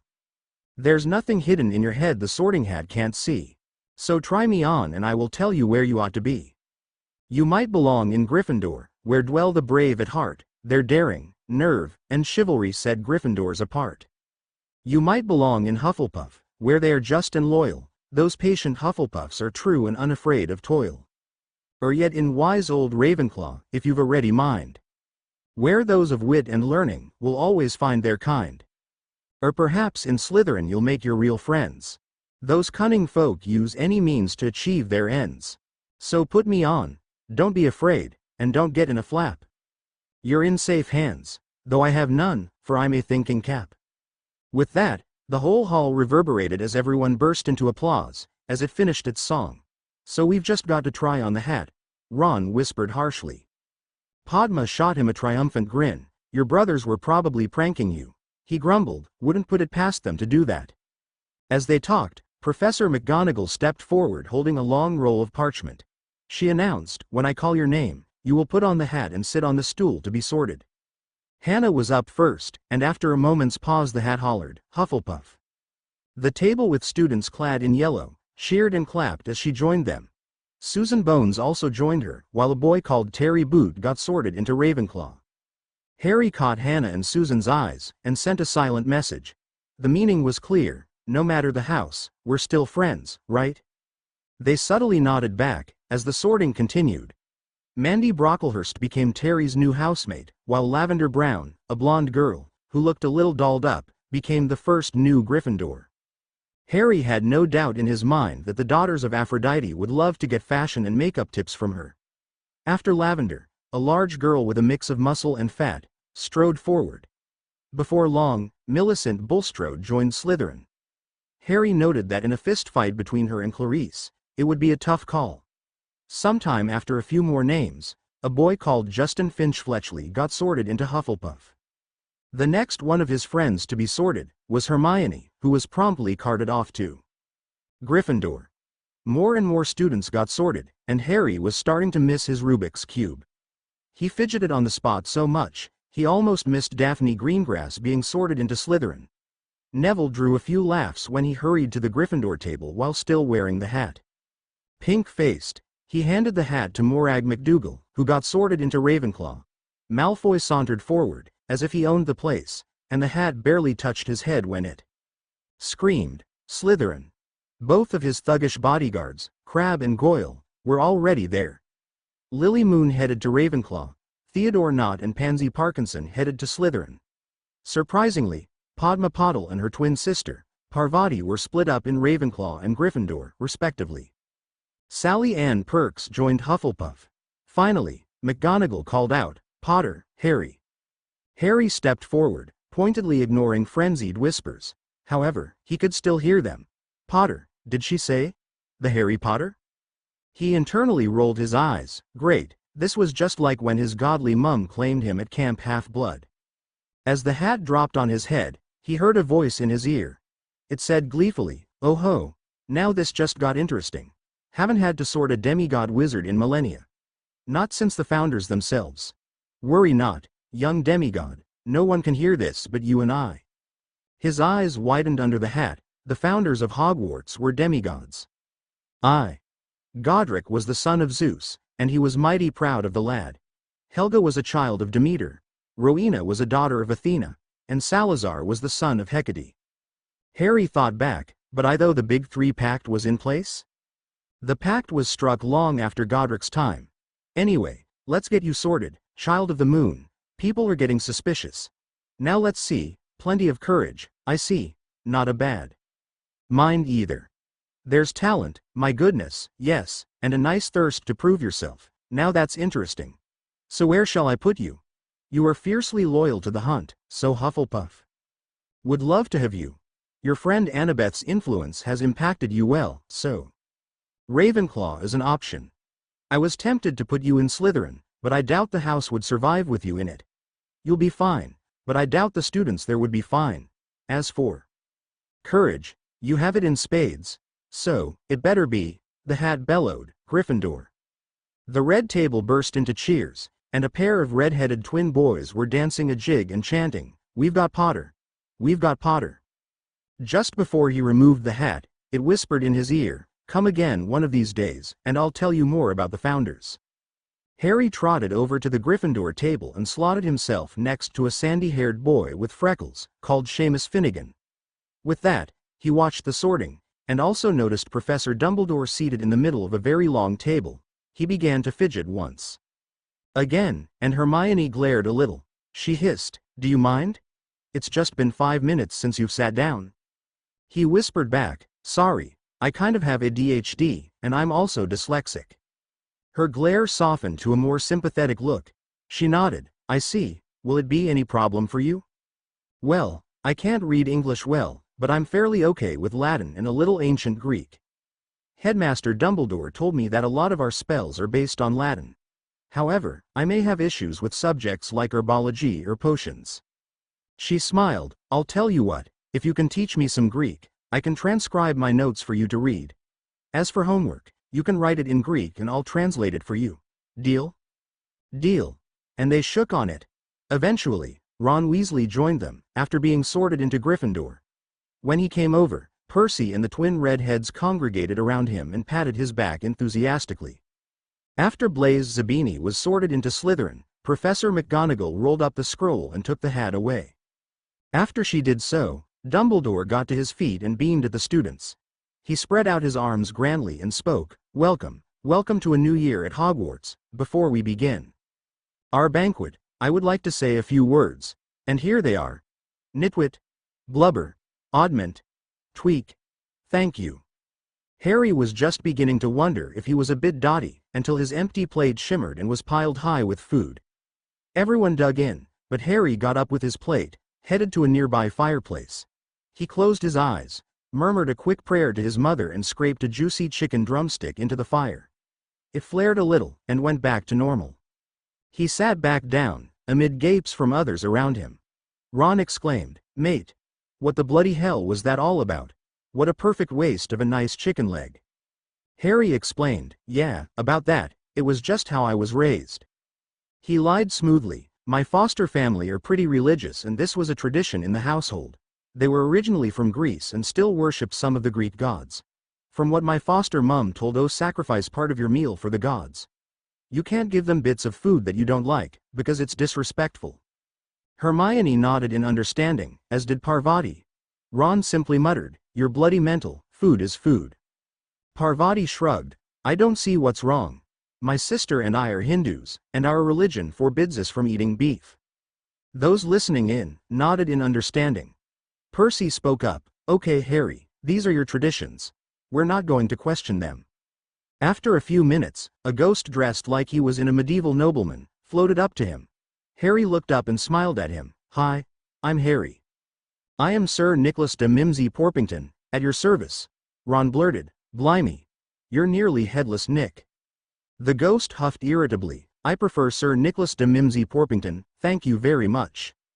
Seamus asked, "How can you be nearly headless?" Harry couldn't stop himself, the same way the dread pirate Roberts was only mostly dead. Hermione snorted in laughter, with Dean Thomas also joining her. The dark-skinned boy leaned over and clapped a hand on Harry's shoulder, exclaiming, "You and I, we're going to get along just fine." Ron, Neville, Seamus, Parvati and Lavender were a little lost. Harry gestured that he would tell them later. Meanwhile, Sir Nicholas had a smirk on his face, before he grabbed his left ear and yanked it upwards. On cue, to everyone's disgust, his whole head swung off his neck and fell onto his shoulder. Obviously, he had been beheaded, but the executioner had done a bang-up job of it. Sir Nicholas flipped his head back on properly and had a smug look at seeing their green faces, before floating on to greet other Gryffindors. Eventually, they all talked about their families. Seamus said, "I'm half and half. Me dad's a muggle. Mom didn't tell him she was a witch till after they were married. Bit of a nasty shock for him." Neville piped up next, "Well, my gran brought me up and she's a witch, but the family thought I was all muggle for ages. My great-uncle Algy kept trying to catch me off my guard and force some magic out of me. He pushed me off the end of Blackpool Pier once, I nearly drowned. But nothing happened until I was 8. Great-uncle Algy came round for dinner, and he was hanging me out of an upstairs window by the ankles when my great-auntie Enid offered him a meringue and he accidentally let go. But I bounced, all the way down the garden and into the road. They were all really pleased. Gran was crying, she was so happy. And you should have seen their faces when I got in here. They thought I might not be magic enough to come, you see. Great-uncle Algy was so pleased he bought me my toad." Harry frowned, "Stop me if I'm wrong, but isn't that child abuse? Does the wizarding world have any laws against committing child abuse? Surely your great-uncle Algy would have been in trouble because he could have potentially killed you." At their blank looks, he groaned. He spoke, "All right, my turn. Remember I spoke about living with a foster family? We live in America, but my family was originally from Greece. I'm actually the only boy there, but I have many sisters." Everyone was a bit fascinated, then he let the next person take over. Eventually, there was a lull in the conversation, and he was slowly starting to get drowsy. He looked up at the high table spotting Professor McGonagall talking to Headmaster Dumbledore. He spotted a nervous-looking man in a turban, talking to another man, with greasy black hair. Harry nudged Percy Weasley. "Hey Percy, could you tell me who the professors are?" Professor McGonagall introduced herself earlier, and Headmaster Dumbledore took me to Diagon Alley. The prefect pointed, "The one with the turban is Professor Quirrell, the one he is talking to is Professor Snape. Quirrell is the new defense against the dark arts professor, and Snape teaches potions. He is also the head of Slytherin House. Just a heads up though, he hates all Gryffindors on principle, and he can and will take away points for any trumped-up reason. So my advice is, don't tick him off. That means, no protesting his deductions, no matter how unfair it is. He will only use that as an excuse to take away more." After finishing his talk with Quirrell, Snape made eye contact with Harry, and something happened. Harry internally thanked Lady Hecate for warning him against mind readers, and helping him shield his mind. The hook-nosed teacher flinched very slightly as his Legilimens probe crashed into a barrier. Harry's emerald and silver eyes narrowed at Snape, and the faculty member shuddered slightly. After a while, the food disappeared and Dumbledore stood up, ahem, just a few more words now that we are all fed and watered. I have a few start-of-term notices to give you. First years should note that the forest on the grounds is forbidden to all pupils, and a few of our older Students would do well to remember that as well. I have also been asked by Mr. Filch, the caretaker, to remind you all that no magic should be used between classes in the corridors. Quidditch trials will be held in the second week of the term. Anyone interested in playing for their house teams should contact Madam Hooch. Finally, I must tell you that this year, the third-floor corridor on the right-hand side is out of bounds to everyone who does not wish to die a very painful death. A few students laughed nervously, but Harry was incredulous. This so-called warning was as suicidal as a child of the Big Three using a mobile phone outside Camp Half-Blood. This was pretty much a death sentence. Percy was puzzled. That's odd. He usually gives us a reason why we're not allowed to go somewhere. The forest's full of dangerous beasts, everyone knows that. I do think he might have told us prefects, at least. Back at the head table, Dumbledore led everyone through the school song. Harry cringed a little, as he was sure that Apollo and his children would have killed the song with fire. Once everyone was done, the headmaster gestured for them to head off to bed. Percy led the exhausted Gryffindors through doorways hidden behind sliding panels and hanging tapestries. After ambling up more staircases, they came to a sudden halt. Harry spotted a bundle of walking sticks floating in midair ahead of them. Percy stepped forward, and the walking sticks were suddenly flung at him. The prefect dodged before whispering to the students, "Peeves, a poltergeist."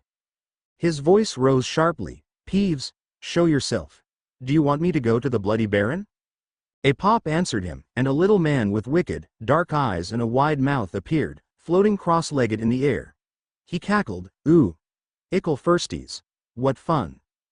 "Go away, Peeves, or the Baron'll hear about this, I mean it," barked Percy. After the poltergeist made himself scarce, Percy advised, "You want to watch out for Peeves. The Bloody Baron's the only one who can control him. He won't even listen to us prefects." "Here we are." Percy stopped at the end of a corridor, in front of a portrait of a fat woman in a pink silk dress. Fanning herself, she lazily asked, "Password?" "Caput Draconis," said Percy, and the portrait swung forward to reveal a round hole in the wall. They all scrambled through it and found themselves in a cozy, round room full of squashy armchairs. Percy and a female prefect directed the girls through one door to their dormitory and the boys through another. At the top of a spiral staircase they found their beds at last.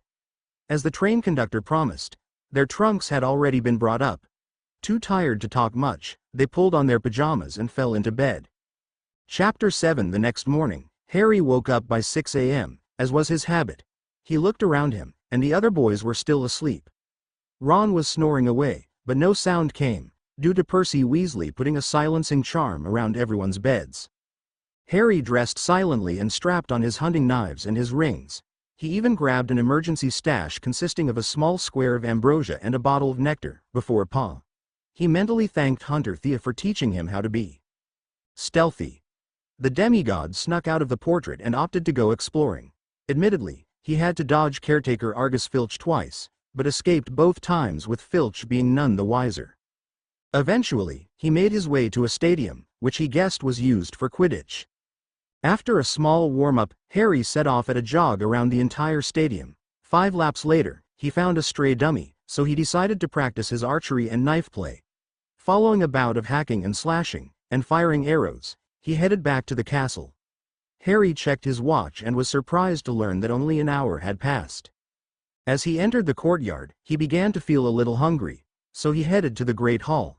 Fortunately, there were a handful of students milling around, so he quietly took a seat. He didn't have to wait long until more students began trickling down. Neville, Dean, Seamus and a couple of Gryffindor first-year boys sat next to him, with the girls on the other side of the table. Harry raised an eyebrow. "Where's Ron?" Hermione scowled. "Lazy Pratt refused to wake up. I told him we would be late for our first day of school." Harry raised his hands placatingly. "Whoa, ease up, will you? This is just the first day, and nobody is that strict about breakfast." She glared at him and huffed, and he sighed in response. "Fine, I'll go get him. Give me 10 minutes. He raced back to the tower, luckily reaching the portrait just as one of the seniors had opened it. He climbed up the stairs and entered the dorm room. Sure enough, Ron was sprawled out in his bed, lying on his stomach and snoring away. This time, the silencing charms were down, so he got a full blast of the cacophony. He ignored the din and made his way to Ron's bed. Harry shook the boy. "Oi, wake up, Ron. You're going to miss breakfast." There was no response, and Harry tried 2 more times. After a minute a smirk plastered itself on his face and he said to himself, "Now where do I get some ice?" Suddenly, there was a asterisk pop near him. He jumped, nearly whipping out his knives in the process. The demigod spotted a small being that was 2 feet tall with spindly arms and legs. The being spoke up in a high squeaky voice. "Greetings, Hoggy student. I's being Flopsy. I is a house elf. Here's being an ice cube that you's wanted." He smiled as the house elf. "Thank you, Flopsy. It's nice to meet you, and this is perfect. I'll leave you to your duties." The elf nodded once and popped away. Harry turned back to the snoring Ron with an evil smirk. He called out in a sing-song voice, "Oh Ron. This is my last warning, wake up." The red-headed lump refused to budge and Harry sighed. "I didn't want to do this, but you leave me no choice." He grabbed the back of the boy's collar and slipped the ice cube down the back of his pajamas. Moments later, there was a howl. "Bloody hell. That's cold." Ron got up and glared at a laughing Harry. The black-haired boy composed himself. "I'm not apologizing. You were not waking up, no matter what I tried. I got desperate. Now, get your butt to the showers. We're waiting downstairs for you, so that we can have breakfast together." Ron grumbled. Fine, I'm coming." Just as Harry left the room to give Ron some privacy, 2 pairs of hands grabbed him. He spun around, ready to defend himself, when he spotted the red-headed twins grinning at him. One spoke. "Hello, Ickle Harrykins. I must say, that was a neat trick in waking up Ronnie boy. I'm Fred, that is my less handsome brother, George." "Georgie? Why didn't we ever think of that?" Harry shrugged. "Does he always oversleep?" The 2 nodded with mad grins on their faces. Harry's own face split into a grin. "Excellent, I guess it's up to me to break him from that bad habit." They left, and 2 minutes later, Ron emerged and the 2 of them headed to the Great Hall. Hermione spotted the 2 and waved them over. "There you 2 are. Come on, hurry up and eat. We'll be late for class." Annoyed, Ron was about to retort, when Harry cut him off. He sarcastically quipped. I missed the part where you decided to become my mum. Lighten up, will you? It's only the first day." She glared at him. He fixed her with his piercing emerald and silver eyes. "I understand that we're in a school and that you are eager to study. However, you have heard the phrase, all work and no play, right?" Hermione snapped. "That's just a myth invented by lazy people." He shrugged. "Suit yourself." They ate in silence for a bit. Then, Professor McGonagall came over and handed them their schedules. Fortunately, that day was a day off for them, and they were free to explore the castle, except for the 3rd-floor corridor. Before long, everyone split up to do their own thing. Harry suddenly remembered his promise to the Sorting Hat. He trotted over to the nearest student and asked where the headmaster's office was. When they asked why, he simply said that he wanted to talk to him about some personal matters. Professor Dumbledore was in his office, writing some letters, when he saw Harry step in. He smiled. "Hello, Harry. May I call you Harry?" "Only in an informal setting, sir. I'd rather you not be accused of favoritism. I was actually wondering if I could talk to the Sorting Hat. He and I were having a rather interesting conversation." The headmaster got up and retrieved the hat. Once again, a tear appeared on it, forming a mouth. It spoke. "Hello again, Mr. Potter. I see that you have returned. Hello, Albus. Prepare for the surprise of your life. Harry Potter is the first demigod wizard since the founders of Hogwarts." Dumbledore's eyes widened. "You mean, the founders were demigods too?" "Aye, Godric was the son of Zeus, long before the Big 3 pact. Helga was a daughter of Demeter. Rowena was a child of Athena, and Salazar was the son of Hecate." Albus asked, "What is the Big 3 pact?" "Ah, that is quite a story. You see, any child of the eldest 3 gods, Zeus, Poseidon and Hades, are the most powerful ones. Their existence alone has helped shape many major world events. You remember the Second World War? It was basically a conflict with the children of Zeus and Poseidon, fighting the children of Hades. Of course, that pesky upstart, Grindelwald, took advantage of the conflict to start his own war. After the war ended, Zeus, Poseidon and Hades swore a pact on the river Styx to never sire any children. Now, swearing on the Styx is a very serious vow, and breaking it has massive repercussions. Dumbledore asked, why did they swear it? There was a prophecy. It goes like this: a half-blood of the eldest gods shall reach 16 against all odds and see the world in endless sleep. The hero's soul, cursed blade, shall reap a single choice shall end his days. Olympus to preserve or raise. The hat continued, anyway, Godric was actually safe, because the pact was made long after his birth. However, Salazar was partly jealous of the other three. This was because Hecate is considered a minor goddess, compared to the likes of Zeus, Demeter and Athena. In the main Olympian council, all three of them have a seat, but Hecate did not. This was one of the biggest reasons behind the founders' fallout. The whole Muggle-born versus pure-blood dribble was mostly a minor reason behind it. Salazar was mostly afraid that the Muggle parents would try to kill their children to purge them of magic. Dumbledore was gobsmacked. Incredible. This will turn the entire wizarding world on its head. Is there proof of this though? The hat hummed. Last I heard, Salazar kept everything recorded in a journal hidden in his precious chamber. Thank you, you have been most helpful. Dumbledore turned back to Harry. Now, I suggest you run along now. After Harry left the office, he came across a thin woman wearing thick round glasses. She was draped in a gauzy shawl, and wore bangles covered with shining sequins and glittering strings of beads. She spoke up in an ethereal voice. Hello young child, I am Professor Trelawney. I teach divination from as an elective course. Suddenly she froze stiff as a board. Her mouth opened and a green mist emerged from it, coiling over the floor in thick tendrils, hissing like 20,000 snakes. She spoke. A stone of power, bathed in red. An evil in another's head. Two chosen foes will clash once more deep within the House of Four. Reflected as your true desire past might and wit and arcane fire. A lord of darkness, seeking life, wishing pain and toil and strife, will yield to none and grasp his goal. And no new power in his soul. With that, the mist dissipated and she slumped forward. Luckily, Harry caught her before she fell. Half dragging the unconscious woman, Harry called out for help. Just then, an older Ravenclaw girl with blonde hair and a prefect badge came running out to help him. She introduced herself as Penelope Clearwater as she and Harry half carried Trelawney. Eventually, they reached the hospital wing, and Harry was introduced to healer Madame Pomfrey. Penelope explained that Harry found Professor Trelawney unconscious. This prompted a few disapproving clucks from the matron. She grumbled, this woman probably had far too much fire whiskey. It is only the first day. Eventually, the prefect left, and Harry half stumbled back to Gryffindor Tower.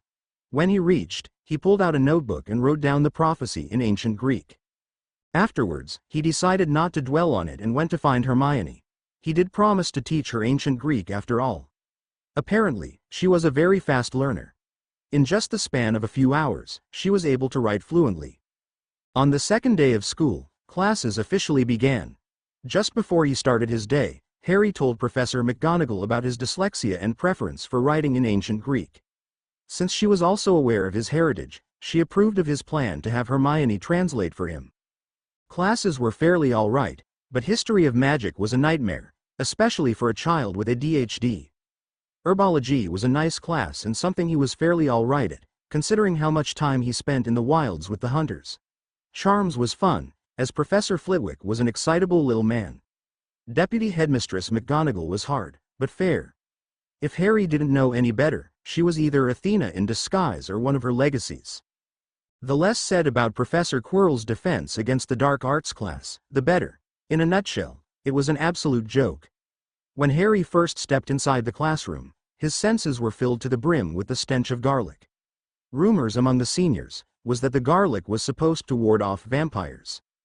Having fought a couple of Empusai in his youth, Harry was a bit suspicious of that statement. However, he figured that the vampires in the wizarding world were different. The stuttering man also dodged several questions about how he fought off the various dark creatures. That Friday, he asked Dean Thomas, "What have we got today?" "Double potions with the Slytherins," came the reply. "Snape's head of Slytherin House.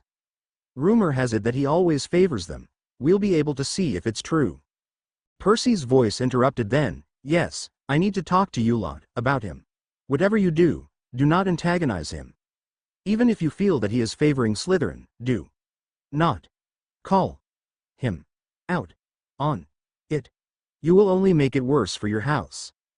An hour later, Harry and the rest of the Gryffindors trooped down to the dungeons. A minute later, the greasy-haired man from the opening feast stalked in, with his black robes billowing. Just like with Professor Flitwick, Snape started with the attendants. He paused at Harry's name and drawled condescendingly, "Ah, yes, Harry Potter. Our new celebrity." Draco Malfoy and his friends Crabbe and Goyle sniggered behind their hands.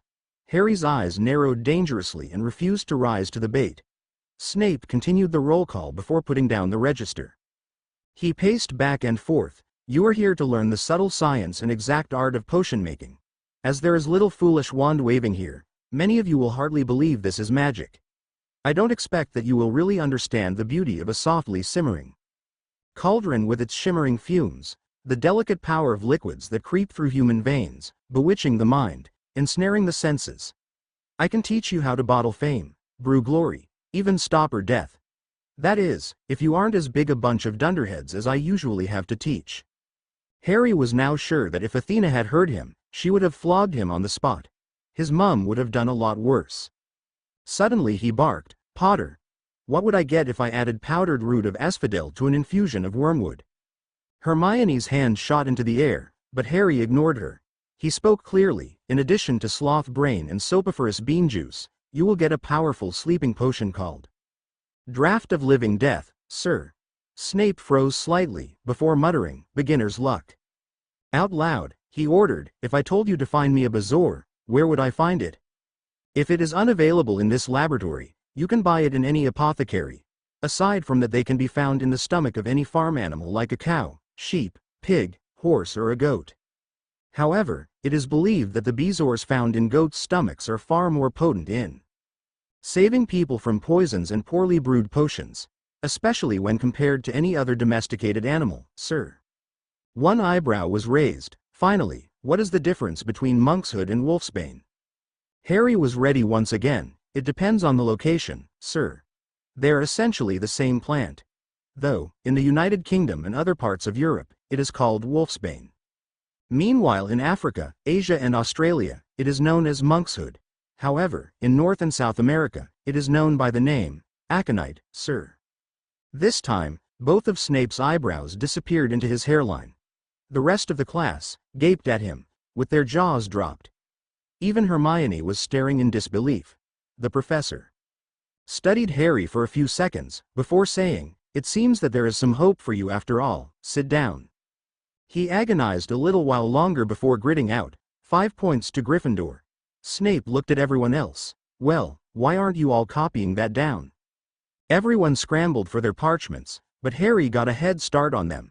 The lesson continued, with Snape dividing everybody into pairs. Hermione stuck by Harry, with Ron partnering Neville next to him. Harry looked at her and she understood his message. Together, they walked up to Snape. Harry spoke softly, "Professor, I just wanted to forewarn you. I have been diagnosed with dyslexia, so English will be difficult for me to read. I have found that I can understand Latin, but ancient Greek is one of my strengths. It is all right if I submit my essays and writings in that language." He fixed his black beady eyes on them. "You may, I am assuming, Granger will be assisting you. However, I must insist that the work be accurate. I want Granger to translate word for word. I do not want her to make any corrections for you. Just so you know, astronomy professor Sinistra is able to read ancient Greek. So I will be getting her assistance while grading. You two may return to your station." The two of them nodded. "Yes, sir." The very first potion they brewed was a cure for Boyle's potion. Both Harry and Hermione worked meticulously during the class. He copied down the notes in Greek and handed it to her for review. After making her own notes, she gave a gentle tap on his parchment with her wand and murmured a spell. Slowly, the words began to glaze over Harry's head and he was getting a bit of a headache. When the practical segment of the class began, he fidgeted a little, when Hermione took her turn to brew the potion. Harry idly looked around the dungeon room. Out of the corner of his eye, he spotted Neville about to add some porcupine quills while it was still on the fire. He reacted quickly and smacked the hand away, mouthing, "Karst." The pudgy boy blushed before obeying Harry. Eventually, he and Hermione bottled their potion before presenting it. They both handed in their papers and Snape reviewed it. He grunted, "This work was satisfactory. You may go." At lunchtime, Hedwig came swooping in with a letter clutched in her talons. Harry opened it and saw an untidy scrawl, which was murder to his dyslexic eyes. He turned to see Ron next to him, messily eating his own lunch. He tapped his shoulder. "Hey mate, can you do me a favor? I can't really read this, it's a bit messy." Ron grinned at him and read out, "Dear Harry, I know you get Friday afternoons off, so would you like to come and have a cup of tea with me around 3? I want to hear all about your first week. Send an answer back with Hedwig. Hagrid." Harry grabbed a quill and penned his reply. At 3 p.m., Harry and Ron found themselves in front of a ramshackle wooden hut. Resting by the front door was a crossbow and a pair of galoshes. Harry grabbed the door handle and knocked thrice. He was soon answered by frantic scrabbling and booming barks. Then Hagrid's voice ordered, "Back, Fang. Back." Eventually, he let them in, while he kept a firm grip on the collar of an excitable boarhound. Once the door closed, Hagrid let go and the dog made a beeline for Harry. The giant man beamed. "Oh, I say. He likes ya. Usually takes a while for him to warm up to strangers." Then he got a good look at Ron. "Yet another Weasley. I hope are not as much trouble as those twins. Spent half me life chasing them away from the Forbidden Forest." As their talk progressed, it became clear that Hagrid had a very low opinion on caretaker Argus Filch, and a lower one on Mrs. Norris. He was also impressed that Harry managed to earn 5 points from Snape. Then, the subject turned to one of Ron's older siblings. Meanwhile, Harry's wandering eyes spotted that day's edition of the Daily Prophet. He interrupted, "Hey Hagrid. Ron. What's this about a break-in at Gringotts?" Ron perked up. "Yeah. I heard about that too. According to the goblins, the vault was empty before the break-in. Good thing too." Hagrid chuckled a little nervously. Good thing too." Huge shout-out to Bojackson on Reddit for the prophecy. Chapter 8. During the get-together in Hagrid's hut, the large man revealed that he knew Harry's birth parents. He wrote to him because he figured that Harry would want to hear some stories about them during their school days. It was there that Harry learned that his parents didn't actually get along at first. His father, James, initially pined after Lily, who refused to give him the time of day. He also learned that his father was a big prankster, along with his 3 friends. The gamekeeper also revealed that close to his 6th year, something happened that made his father mature a lot and for Lily to begin respecting him. When pressed though, Hagrid declared that it wasn't his place to say what had happened. Thanking the man and giving one last pet to Fang, Harry and Ron left the hut and returned to the Gryffindor common room.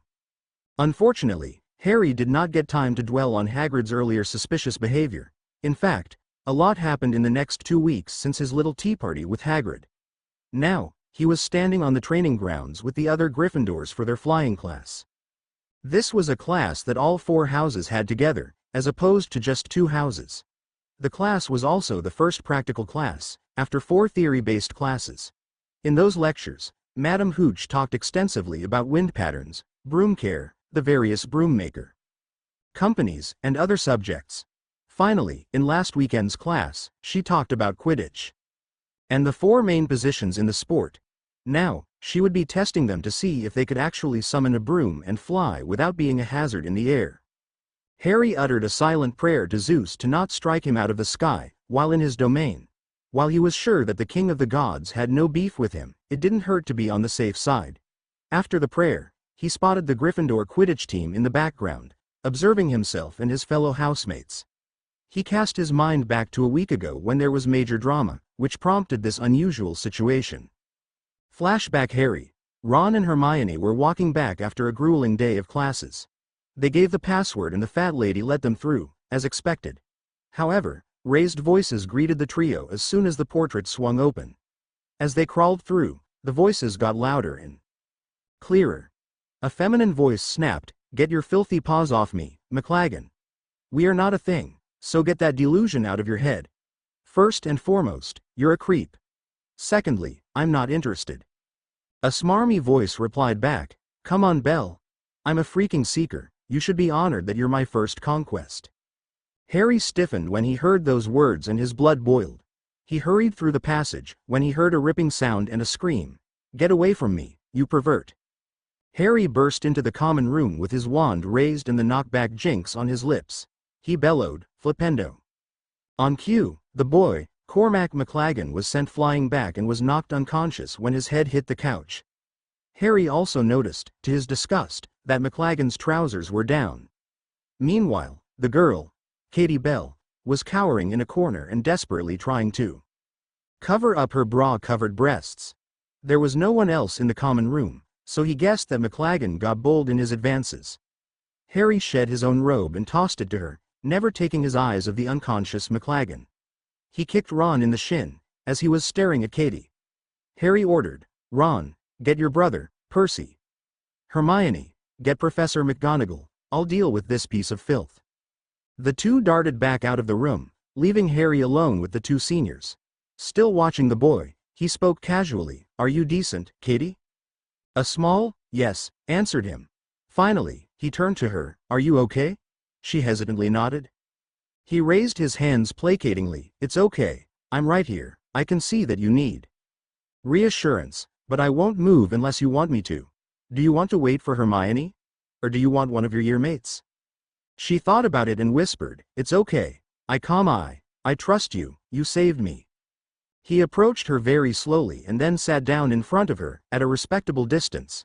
He spoke, "Has McLaggen been bothering you much?" Katie shuddered. "I knew he was a creep, but I underestimated how much of a pervert he was. The wanker has it in his head that since he was the house seeker, it gave him the freedom to bed any girl he wanted. Honestly speaking, Oliver never wanted him anywhere near the team, but McLaggen was the only one who applied for seeker. Since I only just joined as the new chaser, he obviously saw me as an easy target."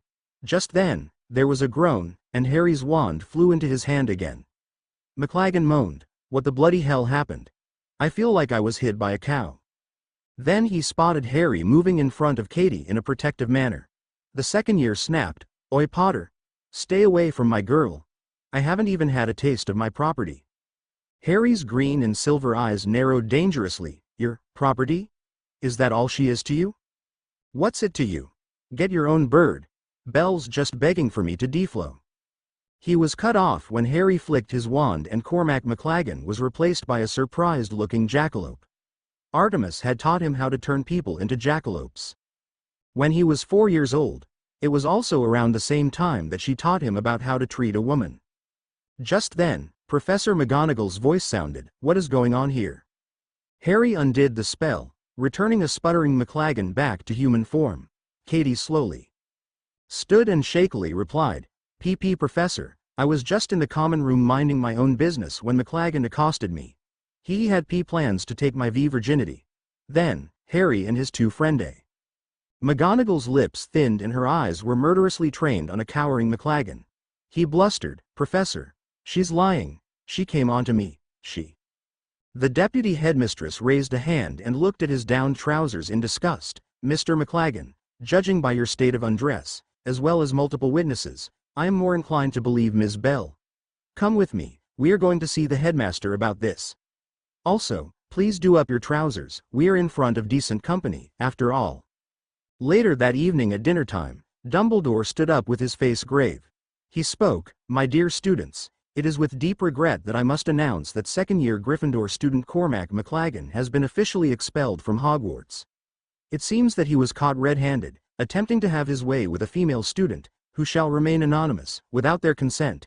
As such, I am deducting 500 points from Gryffindor for his despicable actions." The entire Great Hall was left in stunned silence. He continued, "Now, it has come to my attention that Mr. McLaggen's expulsion means that the Gryffindor Quidditch team is without a seeker. As per my discretion and the approval of the other heads of house, I am allowing the team to use the upcoming first-year flying class practical session to scout for a potential seeker." That got Harry, Ron, Dean, Seamus and fellow Gryffindor Kevin Farrell to whisper excitedly. Even the likes of Faye Dunbar and Robin Thistlethwaite looked interested. Flashback over Harry glanced at a nervous Neville and pat his back gently. He murmured, "Relax Nev, nothing's going to happen. Also, I'd suggest you keep an eye on that remembrall thing that you got this morning." Harry had to fight down a snicker when he remembered that scene. The remembrall came at breakfast time, and it glowed red as soon as Neville touched it. The boy agonized over what he had forgotten, before Harry put him out of his misery. "You're still in your pajamas, mate." The boy took off back to the dorm at a speed that could rival the most determined satyr on Enchilada Day. Coming back to the present, Madame Hooch finished pacing back and forth.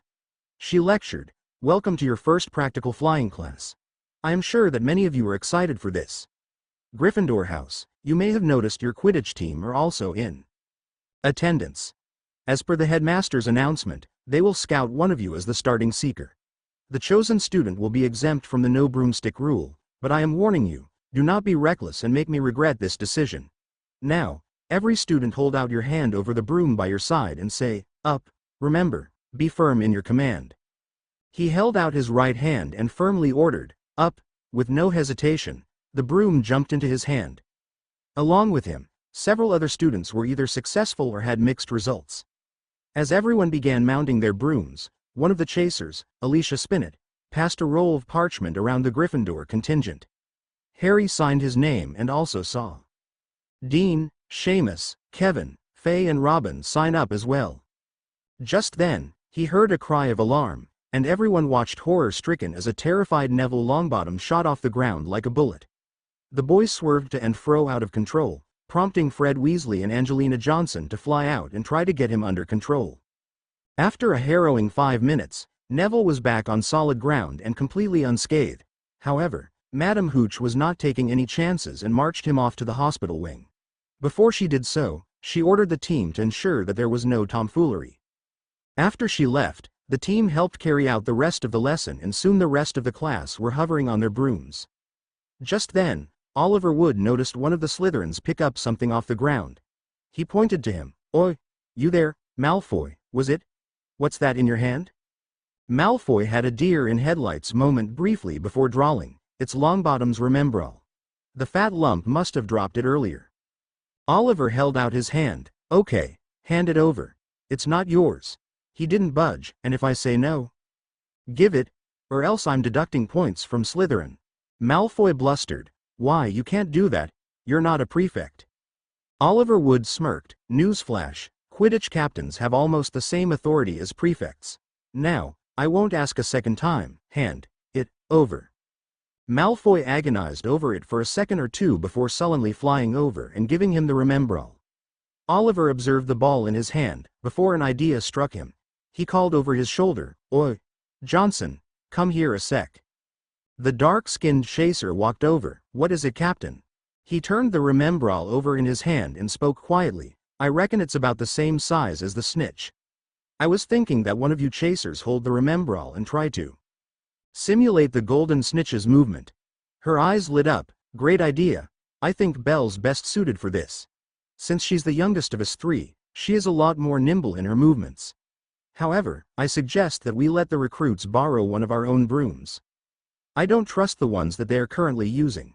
Especially not after what happened to Longbottom." "Okay, George. Get your ass over here." George Weasley flew over with a grin. "Yes? Oh, Captain, my Captain?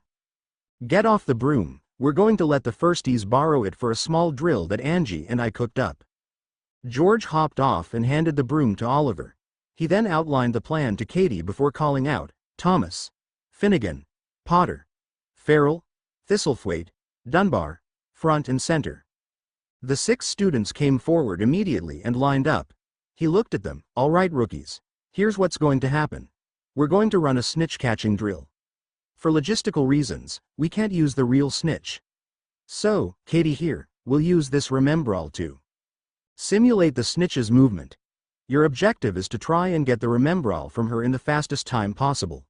Oh, and one more thing, no knocking into her. I don't want my players injured.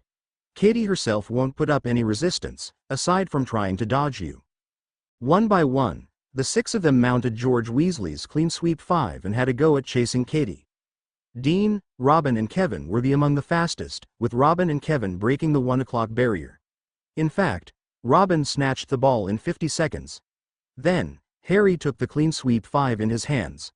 What followed next was an intense game of cat and mouse, which ended when he snatched the Remembrall in 30 seconds. When he flew down, he saw dropped jaws from his year mates. Meanwhile, Oliver Wood looked like he had just orgasmed on the spot. He could be heard muttering, he's the one, we're going to win this. He broke out of his trance and pounced on Harry. He babbled, bloody Nora. Where have you been all my life? You're the missing piece of the puzzle. Welcome to the team. He paused, before turning to Robin. Oh, and Thistlethwaite, I'd like you to be the reserve seeker. You've got potential. The Anglo-Asian girl nodded in response, before squealing in glee. Harry walked back, almost robotically, receiving handshakes and pats on the back from his classmates. A few days later, in the common room, Harry spotted Katie sitting on a couch and made a beeline for her. He plopped down next to her, making sure to leave some space in between them. She looked up and grinned at him. Well, hello, my knight in shining armor. He grinned back before his face grew serious. Hey Katie, I wanted to know how you were holding up, especially after all that happened. I can't say that I know how you feel, but in my foster family, I got to know a fair number of people who were almost in the same situation. She sighed. I'm getting better, I guess. All I know is, getting a boyfriend is bloody overrated. I've been in regular contact with Madame Pomfrey, who is also a qualified mind healer. I mean, she's like a psychiatrist, as the Muggles put it. Katie, I need to talk to you about something really important. Is there anywhere private, where we can talk? Yeah, I think there are a few unused classrooms. They both left the common room and went to a nearby classroom. She leaned against an empty table and folded her arms. So, what's up? I have a pretty big secret. Nobody else knows about this other than Headmaster Dumbledore and Professor McGonagall. Following a lengthy explanation, Katie Bell's head was close to spinning. So, let me get this straight. The Greek gods are real. You are not just the son of Lily and James Potter, but also the son of Artemis, goddess of the hunt. Yes. And there is a whole camp for these demigods? Yes. So, every time you referred to summer camp, you were talking about this Camp Half-Blood. That's right. And this foster family you keep talking about is an all-female group who follow the goddess Artemis. Yup. Now, you're asking me if I am interested in joining this hunt? Basically, however, there are pros and cons. Pros are, you will gain eternal youth. According to what Big Sister Zoe told me, you'll pretty much stop aging after you turn 18. The cons are, that you can still be killed during combat or poison, or something like that. Additionally, the hunters are forbidden from falling in love. So, I'd understand if that is a deal breaker for you. I was also a little worried about what your folks would think. She snorted. Like I said, getting a boyfriend is overrated. After what that wanker almost did to me, I'm not interested in guys at all. Also, I don't swing the other way. So I guess that means, I accept. He was taken aback. Just like that. Honestly, I was still sort of debating about recruiting you or not. This is because, I didn't know if your family would approve. Remember, this is still dangerous, and the demigod world is full of monsters and creatures from the ancient Greek world. She held up a hand to stop him. I appreciate the concern, Harry. However, I'm an orphan. Like you, a lot of us lost our parents to the Wizarding War. I was 2 years old when my parents were murdered by Death Eaters in a raid. I don't have any more family, and since then, I've been moving around through different orphanages, kept getting pulled out because of my accidental magic. Harry nodded before he stood up and took out his wand. According to my mother's lieutenant, Zoe, as my mother's son, I kind of have the authority to issue and accept the oath. Now, repeat after me. I pledge myself to the goddess Artemis. I turn my back on the company of men, accept eternal maidenhood, and join the hunt. She also fished out her wand and repeated the oath. As soon as she was done, Harry said, as the son of Artemis, goddess of hunt, archery, wilderness, forests, the moon, radiance, maidenhood, and childbirth, I hereby accept your oath. With a flash of light from both their wands, the oath was sealed. He pocketed his wand and unexpectedly hugged the surprised girl. Welcome to the hunt, sister. As she broke the hug, she mused, you know, now there are so many things that make so much sense now. I've heard Lavender and Parvati gossiping about how you are scarily accurate when it comes to casting spells. Also, I guess being raised by the goddess Artemis makes you a lot more sensitive to how women and girls are treated. You've been taught to use a bow and arrow, I'm assuming? He snorted. I can rival most of the Apollo cabin in archery. I'm also pretty good at knives and daggers. I still suck at regular swords though. Quick question. Will they accept me into the ranks? I am a witch, after all. Actually, the hunt recruits girls from different backgrounds. We don't just have demigods, but nymphs, mortals and many others. You might be the first witch, but you will be welcomed. Also, if we're being really technical, witches and wizards are somewhat considered as demigods because the goddess Hecate blessed our world with magic. Before Hogwarts, she taught me a little about magic. Apparently, she created the magical world because she was bored and wanted to have her own group of followers. Katie's eyes widened. Wow, I think my mind has been blown. Harry's face grew serious. She also warned me to keep my true lineage a secret. I can only tell people who I trust, and now, you are one of them. According to Lady Hecate, the magical world is not ready to learn of the existence of gods. Can you imagine what it would be like? She shivered. I'd imagine all these pure bloods would be a lot more insufferable. They'd probably strut around proclaiming that everyone should bow before them. The anti-Muggle-born sentiment will also go through the roof. He replied, my thoughts exactly, which is why we have to keep my lineage a secret. One last thing. I'm probably going to start training you to use weapons to fight. It's your duty as a hunter. Katie nodded. Understood. Chapter 9. One day, Harry walked into the Transfiguration classroom, ready for the first lecture of the day. Inside, he was the only one in class, except for a tabby cat perched on the professor's table. He approached the cat and gently stroked its head. Glancing around carefully, he softly mewed to the cat. Whose pet are you? The only cat I know around here is Mrs. Norris. I hardly think any of the other students would have left their cat here. Suddenly, he heard the startled cat yowl back. Mr. Potter. I didn't know you could talk to animals. Then it was his turn to be surprised. Professor McGonagall? I didn't know you could turn into a cat. She straightened up. All shall be explained when your classmates arrive. I assume your ability to talk to animals is a trait from your godly parent? He shrugged, among others. Don't worry, Professor, I won't spoil the surprise. By the way, I wanted to ask, can I trust Madame Pomfrey with my secret? The thing is, when demigods are tired or injured, they usually have items like ambrosia and nectar. We call it food and drink of the gods. Only demigods can have it because of its healing properties, but not too much. Mortals are forbidden because it could incinerate them.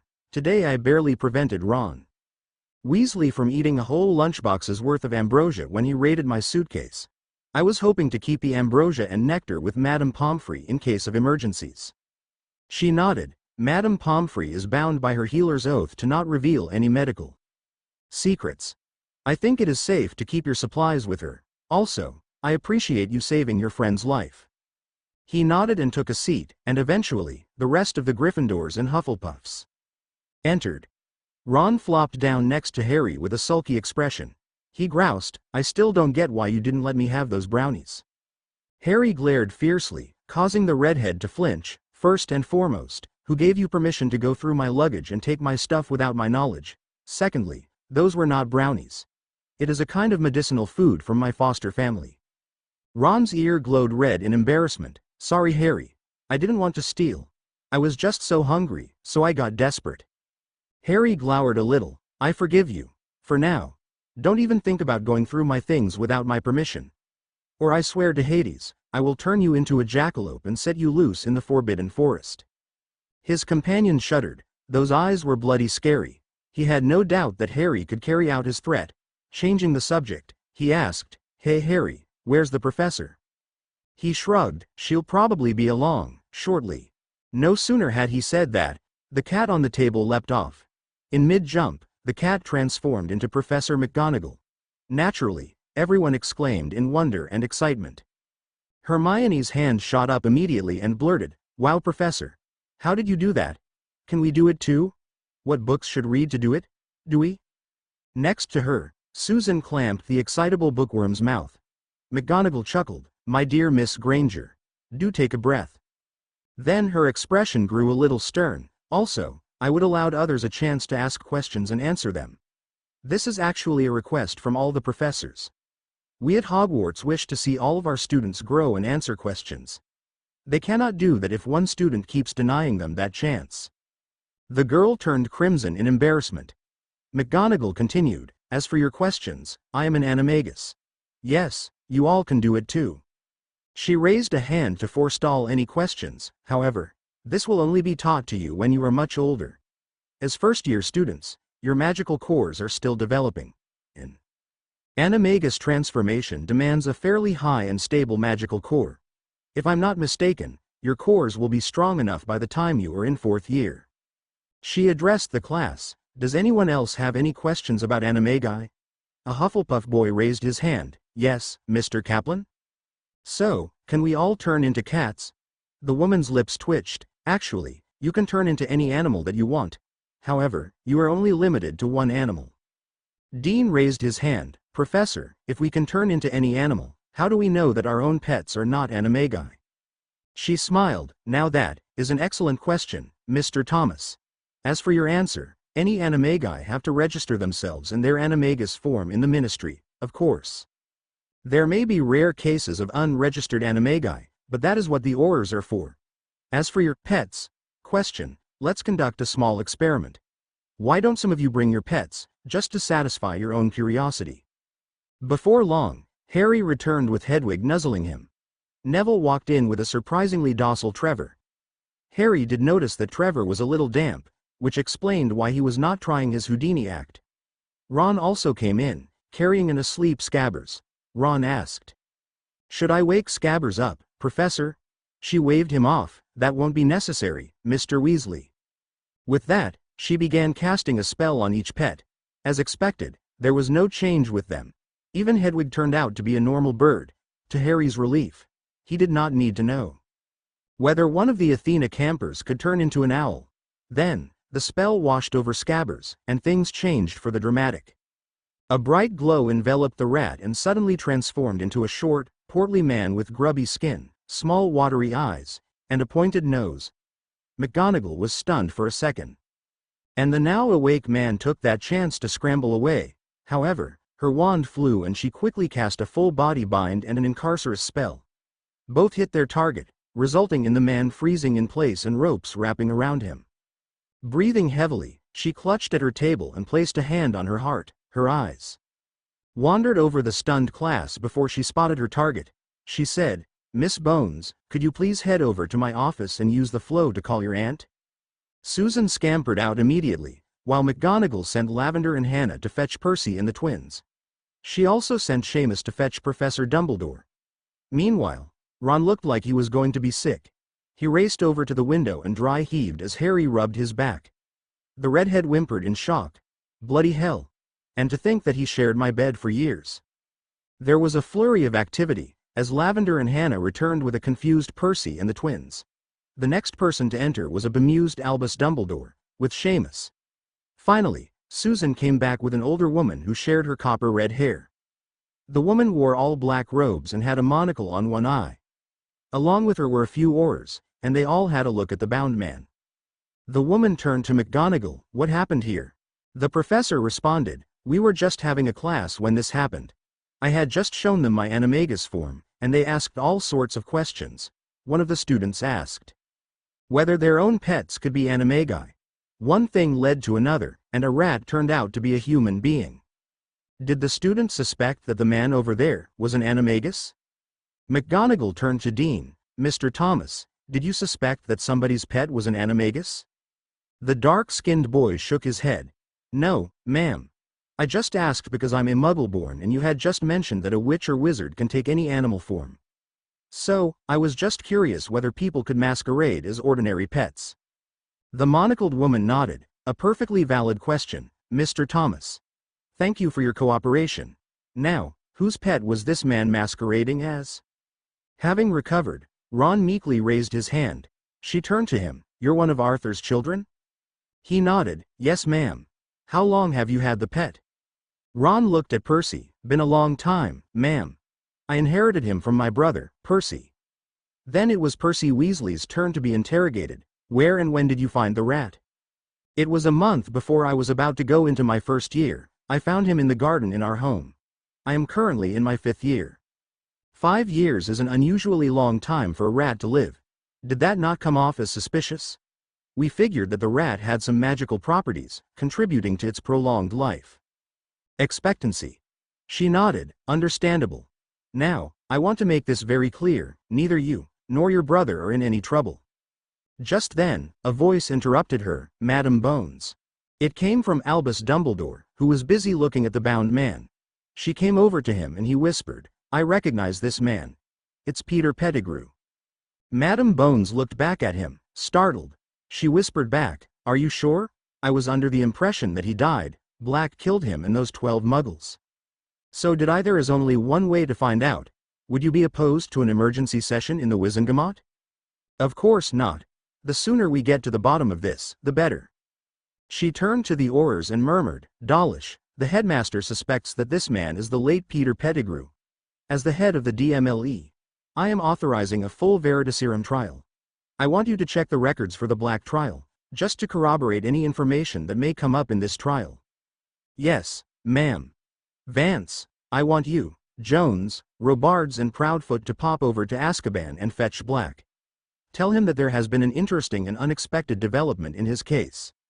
Shacklebolt, I want you and Savage to bring Cornelius, and I just want him alone, not Umbridge.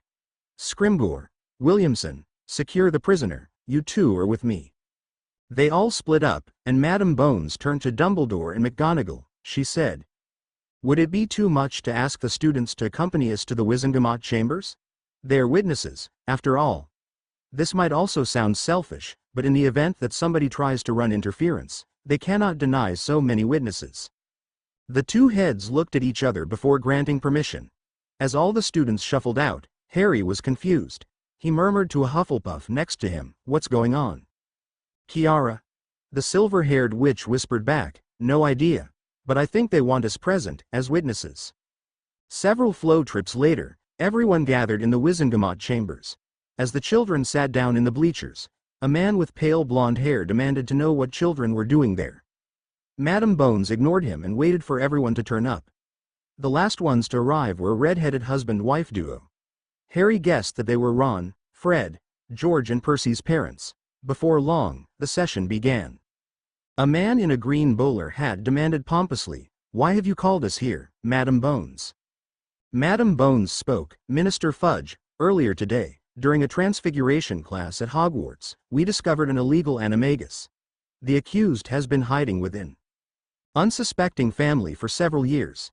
As the head of the DMLE, I have authorized a full trial via Veritaserum. Bring the prisoner in. The man was brought in, restrained, and had the full body bind removed. Madam Bones approached the struggling man and stunned him long enough to take out a potion vial with a clear liquid. Meanwhile, NT explained to Harry and Hermione that Veritaserum was the strongest truth potion in existence. Madam Bones trickled 3 drops into the man's open mouth and he sang like a canary. She ordered, What is your name? The monotone reply came, Peter Patrick Pettigrew. That drew a gasp out of everyone. Hannah muttered, I thought he was dead, that Sirius Black killed him. Are you an animagus? Yes. What form? Common brown rat? Why did you fake your death? I was scared to feel serious wrath, especially after I betrayed the Potters. There was another audible gasp in the crowd and Harry stiffened up. Instantly, Hannah and Kevin Farrell grabbed his arms, aiming to restrain him. Somehow, Madam Bones maintained a professional attitude. What do you mean, you betrayed the Potters? Wasn't Black the secret keeper? The answer came.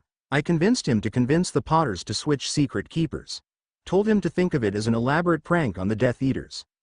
Joke's on him, because I betrayed them and pinned the blame on him. Harry was growling. This Malaka was the reason why his mortal parents died at the hands of a megalomaniac with delusions of immortality. A visibly disgusted Madam Bones said, One final question. Do you have the dark mark? He struggled to answer, before choking out, Yes. No further questions. After being given the antidote, he was taken away. Madam Bones then called out, Bring out prisoner number 24601 Sirius Black for questioning. At this, Fudge exploded, What the devil are you up to, woman? Black is a dangerous criminal. She cut him off and fixed him with a dry look. Really, Cornelius? You have just heard that the man who Black supposedly killed is not only still alive, but confirmed himself as the real betrayer of the Potters, and a Death Eater. Don't you want to be known as the minister who corrected a grave injustice? He thought for a few seconds, before he was sold on the idea. Fudge waved a dismissive hand. Carry on then, Madam Bones. She repeated the same process with Sirius Black. State your name for the record. Sirius Orion Black. You are here because you stand accused of betraying the Potters. How do you plead? Not guilty. Are you a Death Eater? No, so you don't have the dark mark? I would have preferred to cast the killing curse on myself rather than take the dark mark and betray the Potters. Were you the secret keeper for the Potters' location? I was, for a while. She repeated, for a while? I switched with Peter Pettigrew. Why did this not come up during your earlier trial before you were sent to Azkaban? Never had one. She froze, and the audience were murmuring to each other. Madam Bones then mused, I shall have to look into that miscarriage of justice, later on. Describe your confrontation with Peter Pettigrew. I went to Peter's house to find him. The house was empty and no sign of a struggle. After finding out about James and Lily, I ensured Harry's safety before going after Peter. I tracked him down and confronted him. He went crazy, shouting that I had betrayed them. He cut off his finger and sent a blasting curse, killing the 12 muggles and hit me with an overpowered shearing charm. After that, I assumed that he transformed into his animagus form and escaped to the sewers. She nodded. That will be all. With that, the interrogation was over. After a few minutes, the results were finally in. Sirius was declared innocent, while Pettigrew was carted off to Azkaban. As he waited, Madam Bones walked over. Just so you know, Harry is here. He looked at her, eyes shining with hope. Sirius breathed. He is? Can I see him? First make yourself look presentable. Then I shall take you to him.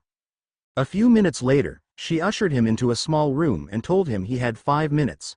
When he entered, he saw Harry alone in the room, leaning against the wall, waiting for him. Sirius staggered a little before dropping to his knees. He held out his arms. Harry? Is that you, pup? Merlin's beard? You've grown? I see that you're a Gryffindor, just like me and your mortal parents. Listen, I am so sorry for not taking care of you like I should have.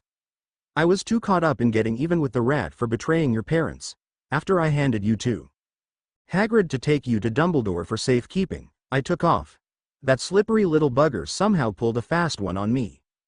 Harry gently hugged him and spoke up for the first time. Mortal parents? I take it you knew of my true parentage? Anyway, I'm so happy you were innocent. Sirius. Although, you had better pray that my mother and the girls don't find out that you prioritized finding Peter over me. He winced. Yeah, not my smartest decision. But I was the one who scouted that ritual. I think only me and your Uncle Remus are the only ones who knew. Your father was going to tell Peter on the day that they were attacked. I have to admit, I'm glad he never found out, or he would have promptly scuttled off to his precious Dark Lord. Harry spoke up. By the way, do you have a place to live? Sirius made a face. I have an ancestral home, but I despise that place. That was when Harry had a brainwave. I have an idea. You can stay at camp. I'll talk to Chiron later. Camp? Chiron?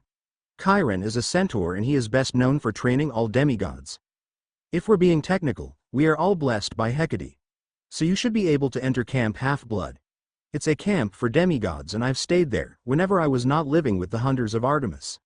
Also, Susan Bones was just telling me horror stories of Azkaban. Zeus knows what on earth those Dementors did to you. When you do get there, ask for Lee Fletcher from the Apollo cabin. He's one of the best healers, though Michael Yu isn't too far off. At the mention of Zeus, thunder boomed in the sky. Harry winced, before murmuring, sorry. Sirius nodded. I'll take you up on that. I'd probably go crazy if I keep hearing my dear old mother's portrait screaming about pureblood ideals. A minute later, Madam Bones was back and she informed Harry that it was time for him to head back to school. I really thought of ending the chapter at the Pettigrew reveal. However, it would have been way too short, so I included the whole trial scene.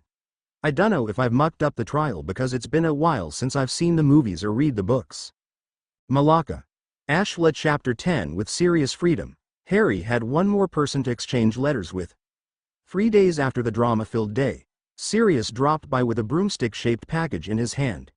He got Harry alone and whispered, "Congratulations. Youngest seeker in a century. Your dad would have been boasting to the high heavens by now. Meanwhile, your mum would have been so proud." He handed Harry the broom. "This is a Nimbus 2000, there are a few extra enchantments added for safety reasons. Trust me on this, you will need it when you play against Slytherin.